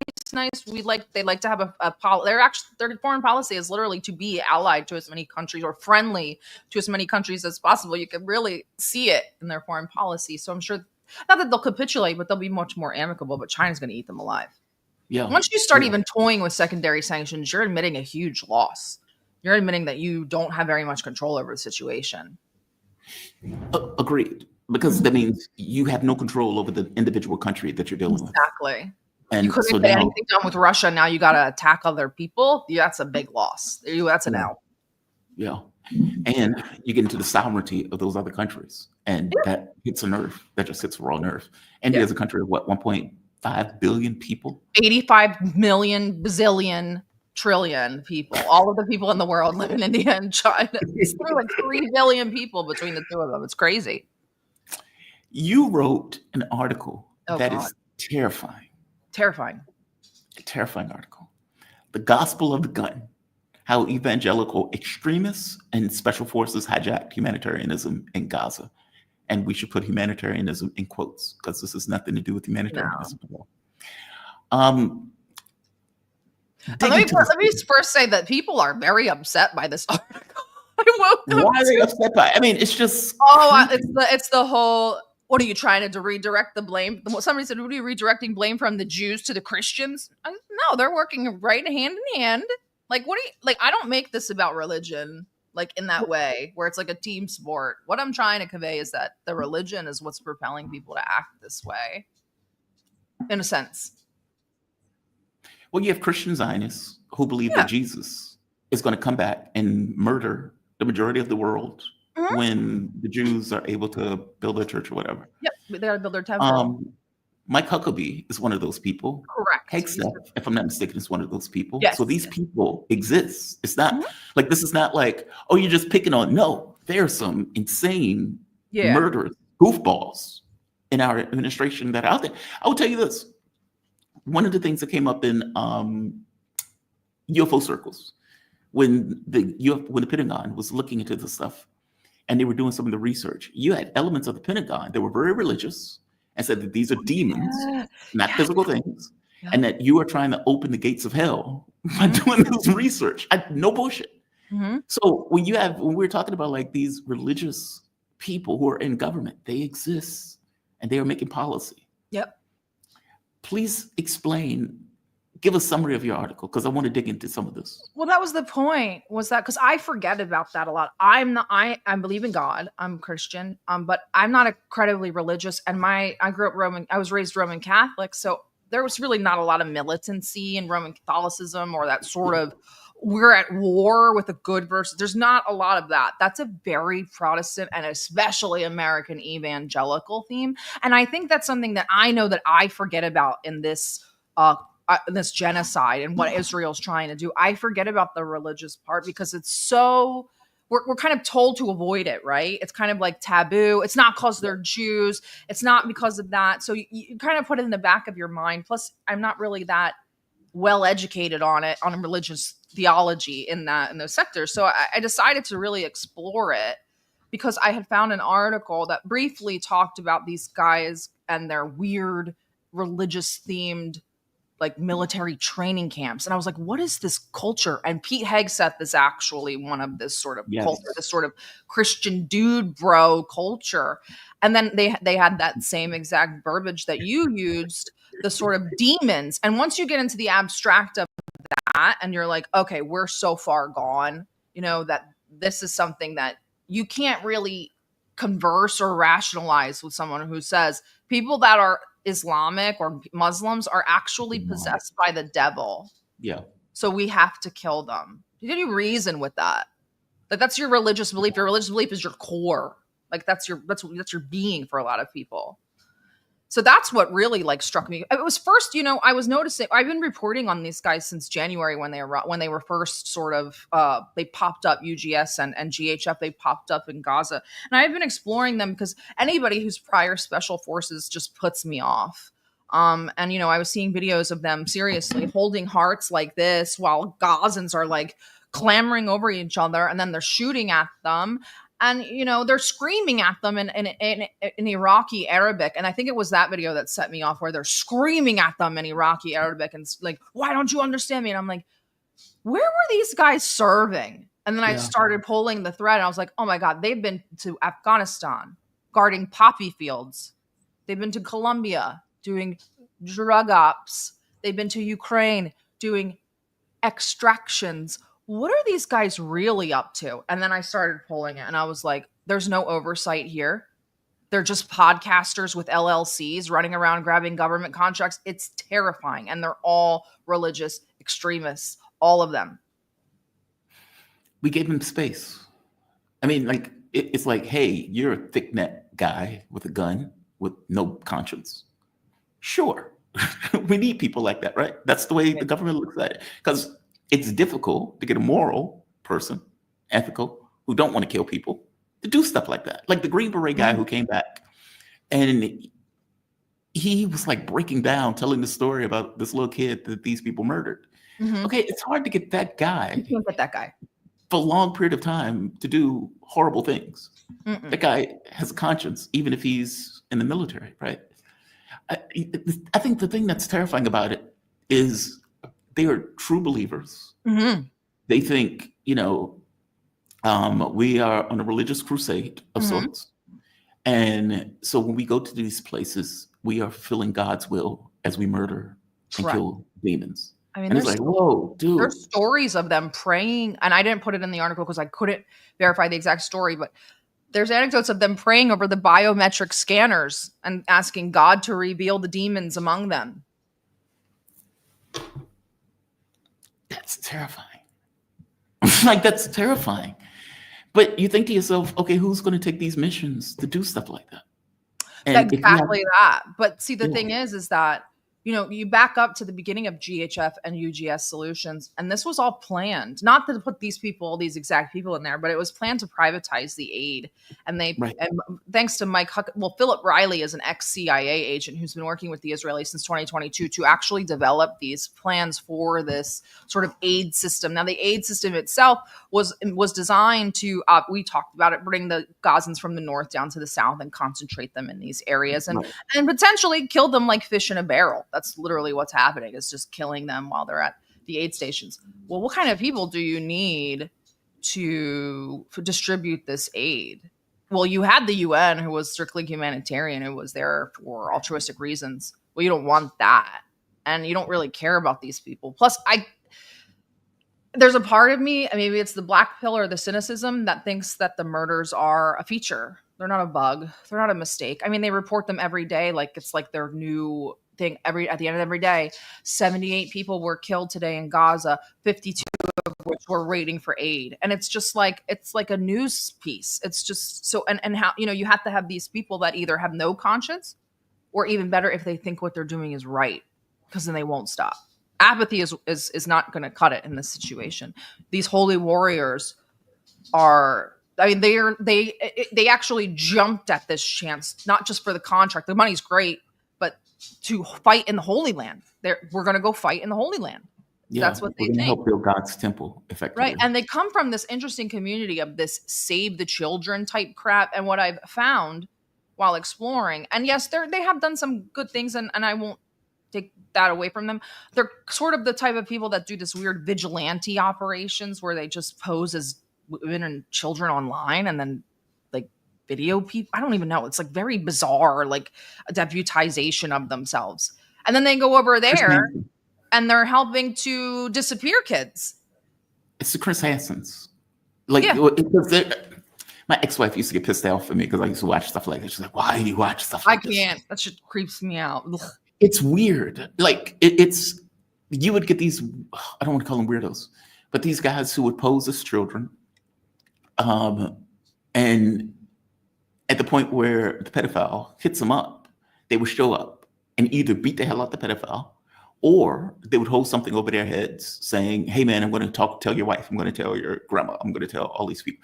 It's a weird thing to watch just because it's very bizarre. Put your mind on Chris Hansen. Chris Hansen just had more charisma when he used to do it. Right. And like these guys, like one of the guys that I wrote about him, he got so involved and so out of control that he actually is now being investigated himself because he ruined investigations. And then instead of saying, you know, I shouldn't really be doing this, he said, actually, the state law enforcement is involved in child trafficking too. They're involved in the cover up. And it's just like, Wow. so yes, these people are insane. These people are grifters. These people are Bible thumpers with the very different Bible than most of us are used to. And I went through last night to watch their pastors. Mhm. And these people are talking about why we stand next to Israel. And it's just, Well, you were even talking about in the article how many of these people were backing Hitler. Yeah. I mean, like Hitlerian in their point of view and their framing, like where they can just kind of strike in defense of Hitler. Yep. And these are the people who are effectively out there at GHF and some of these other organizations that the U.S. are hiring to murder Palestinians and call it what it is. I mean, they're creating a death camp. they I mean, are. the notion, if you're pulling people into a small area, meaning you're already in an open air ghetto, and you're saying we need to make the ghetto smaller and smaller and smaller. Okay, well, at a certain point, you're going to have a camp. And you have fish in a barrel where you're able to shoot these people. And it's like, hey, come here for food, and we are going to murder X number of you every day that you come for food. Mhm. Then what is that? I mean, you have a It's an death extermination operation. camp. Yep. Yeah, it's an extermination camp. I mean, by And these are definition, people with Hitlerian sort of, Hitler was kind of right, or Hitler was right, or go look at what Hitler did for the economy. This sort of thing. I mean, they also, some of them don't like Jews either. It's not really violent anti-Semitism, but it's sort of like, we only need you we're only using you to get to the end. You're only a means to an end. yes, that's the interesting part. That's Because where many of these they people get. are racist. Yeah, it's But super they're- interesting, The right? Jews and the evangelicals will say, well, we can work together and we'll see what happens in the end. We'll see who's right in the end. That's basically Yeah. what they're doing. It's like, we both don't mind using the most disgusting, violent means to get to wherever it is that both of us are going. We're both going to the same spot. Technically, we just don't know what will happen once we get there. Will Jesus kill the Jews? Is Jesus going to not come? Is the Right. Messiah? Right. So they're like, we're cool with both working together to get to this cataclysmic time. And then we'll let the chips kind of fall where they may when that Jesus happens. And the returns. Christians are like, you're all going to die. And the Jews are like, Yeah. no, it's you guys. But they're fine with working together until. Isn't that wild? Isn't it like that is so wild to me? Where it's like, yeah, Jews killed Jesus, so we don't like Jews. However, we need you in order to build the temple, Right. so Jesus can Exactly. return, And they're and a then he's going to placeholder. send you all to hell. How bizarre is that? And then think about how that kind of collides or kind of collaborates with the idea that the United States, just politically, we need Israel. So now you have this religious fervent coming in saying, we also need Israel as a placeholder to hold it there for the temple when Messiah is coming back. And then you have the government people saying, we also need Israel as a placeholder to make sure the Arabs don't get a stronghold in that region. So you have these two sort of perfect storms colliding of ideology and political stance, and it just has created a literal extermination camp in Gaza. I mean, they're talking about annexing Gaza without even, a blink, and nobody's there's really nothing to be said about it. They know it's going to happen. Yesterday, the article came out. And this is a reiteration of the position of the Gulf Arabs anyway, but they made sure they reiterated Gulf Arabs want Hamas to lay down their arms. What happens if Hamas lays down their arms? They get exterminated. That's what's happening now. And by the way, they don't make a distinction between Hamas. No, that's what Hamas means Gazans. Yes. Yes.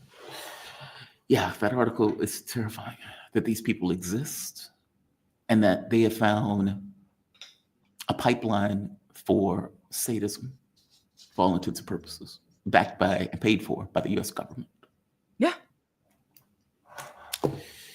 Yeah. I saw that article. I think I saw it from The Cradle. I don't know if I saw it from DD. Wow, really? Both of you do great work. I love the Both of you do great work. I love Charmaine. Charmaine is just, I love her. I love her, love her, love her. One of the writers over there. Charmaine and Pepe are there. They're both fantastic. Oh my God. Yeah, you guys both do great work. I mean, I was watching the videos that you guys put out for Kiev getting hit. And it's like, God, man, that stuff is terrifying. Like you hear like the screaming of the weapon before it hits. Oh, yeah. And you think 27 of those screaming through the night as you're trying to get some sleep. Iskanders are very loud and very scary. They are big. Sarah, thank you for this. Thank you. I always appreciate you joining me. Great article. I'll put the article. The article, by the way, is below this video. And I put it also in the cut part of it. It was doing well by itself. I saw that you said you put a lot of work into it. Oh, I did. And it took a lot out of me. And I actually had to work with somebody else. And, but once I got started, I was like, this needs to be written. So it's free. Yeah. I kept it free because I thought it was way more important than putting it behind a paywall. You are fantastic. Sarah Bils, DD Geopolitics. Thank you. Check her out. Great article. Again, it's going to be at the bottom of the video. Check out DD Geopolitics, either on the Substack or, for that matter, I see him on Twitter. That's usually where I see most of your articles. You have a fantastic day, okay? You too. And I'll see you in 2 weeks. I will see you. Yes, I will see you in 2 weeks. She's not going to be here next week. She's not angry at me. She's not pissed off at me. I will be in Iraq. Where? Dying in the heat. You're going to be in Iraq? What can I ask? What are you doing in Iraq? I'm going to a conference with the Prime Minister. Are you? Mm-hmm. Interesting. That's right, haters. No, I'm just kidding. Super interesting. All right. I'll let you know everything. You know that. You have fun. I know Laith went. Oh, what was it? 2 or 3 weeks ago. Well, he's built for this. I'm not built for this. It's he invited me. 140 degrees. I kicked myself that I turned down on that because he was inviting me to Iran. He invited me to Iran to effectively cover what was taking place. Yeah, he was there with Max and them, I think. Yeah, but he was like in the same period. They weren't together, but it was around the same time. Yeah. Well, I think the thing that threw me, he was like, "Yeah, we're going to go through Iraq, and then we're going to go through Iran," and I'm like, "He drove." I don't know, but that was part of the issue, right? It's like he drove and you didn't go. How does that work? He drove and you didn't go. I'm like mad at you myself for this. What are you doing? I kicked myself for it. I mean, look, it was a few things. For one, I would have been leaving for Malaysia. 2, the time length wasn't going to work. It was running into time difficulties. 3, the details were very sketchy on how that was going to work. How were you going to get the passport? How were you going to get the visa? How you were going to get across the border? It was a few things. I kicked myself for not going. I kicked myself to this very day. Sarah, you have a fantastic time in Iraq. I will text you a lot of sunscreen and information. Yes. Talk to you guys soon. Have a good weekend. Bye-bye. Be safe. All right. We have come to the end. Sarah is fantastic. Yeah, Sarah's fantastic. I have nothing else to say. She's awesome. What is that? You're getting grounded? You're getting grounded now, Mr. Jamal? I know, right? She's leaving for the week. It's okay. She'll be back next Thursday or Thursday after next. No, the issue more than anything else was the time frame. If you are staying for 5 days, no issue. That is a normal trip for me that I can manage. If you're staying for 7, that becomes more difficult for medical reasons. It takes me a little bit of planning to make that work. Let's see. We have Kwame Benat. Oh, I didn't show it. Thank you for the Kofi interview, Jamal. Yes, Kofi is awesome. Kofi is awesome. He is a good friend of the show, and I deeply appreciate him joining me. Jamal, you on fire this I think it's supposed to be morning. Dr. Gerald Horne is amazing. Dr. Horne is amazing. He is a really good guest. I think we have slightly conflicting ideas on Trump and why Trump is elected, even though they may dovetail. But he's a great guest, and he knows his stuff. Him talking about BRICS, anti-colonialism, this idea of the American condition currently and how that works. All of that stuff is just amazing, absolutely amazing. Did Kamala get her what? I'm not going there. Every side of her movement. What is this? Sarah knows more about Russia, China, and Iran than her own government, according to Sarah. That may be true. I mean, if you're covering geopolitics, then what you're covering is how other governments function, if that makes sense. And you may spend a lot of times watching the way those other governments work and function to the detriment of your own. I guess I do domestic and geopolitics. I am more interested in international, if I'm being honest. On the domestic front, I am more dour in the way that our government works. So yeah, I can't say I don't doubt on that. She is one of my fave, Alexandra Black. Sarah is great guest. Always thank you. This is Benny Hill. Thank you for that. Jamal, is it your birthday? Wandy Lee. So my birthday is August 31st. It's at the end of the month. August 31st, 1977, 6:05 a.m. in the morning. I drew breath at the moment of sunrise, apparently. The moment that the sun rose, I drew breath. That's assuming that the doctor didn't fuck up. That's assuming that the doctor didn't screw up. We need more Sarah here. Always fun and informative. She is, but of course you can't nail down somebody's time. You think I'm 35? Zandivar, I appreciate that. Zandivar, I appreciate that. There was a nurse here, and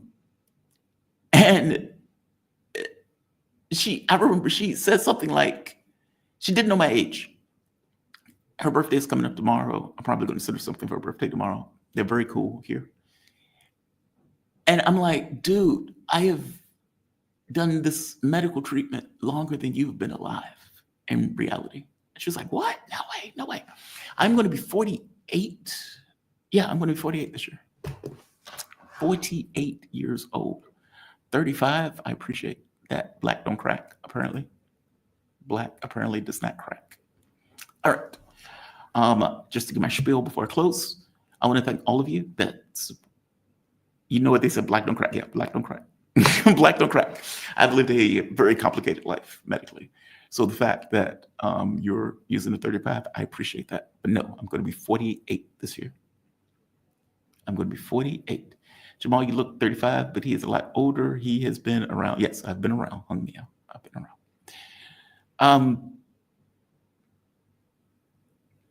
All right, we've come to the end. I want to thank all of you for all of your views. I want to say like, share, subscribe. You can support this content, PayPal, Patreon, Super Chats, memberships. What else? Buy me a coffee. I think that's all of them. I mean, there's so many of these things at this point. So you guys have a phenomenal day. I'll see you. Oh, Lath should be here tomorrow. Lath should be here tomorrow. I don't think I have anybody else on the calendar. I'm going to have to get a couple of other guests. I'm trying to think what else is going on. Chasov Yar has been liberated, so it's probably the Russian guest. Anyway, you guys have a fantastic evening. You have a fantastic day or a fantastic night, depending upon where you are. I will see you bright and early tomorrow morning. Oh, we have another one. Wandy for one more. Ah, thank you, Wandy. Welcome to the family. But you are already a member of the family. Thank you for that. All right. Have a fantastic night, fantastic day, wherever you are. Be safe, and to the best of your ability, I suppose, try to be kind. Have a good one all.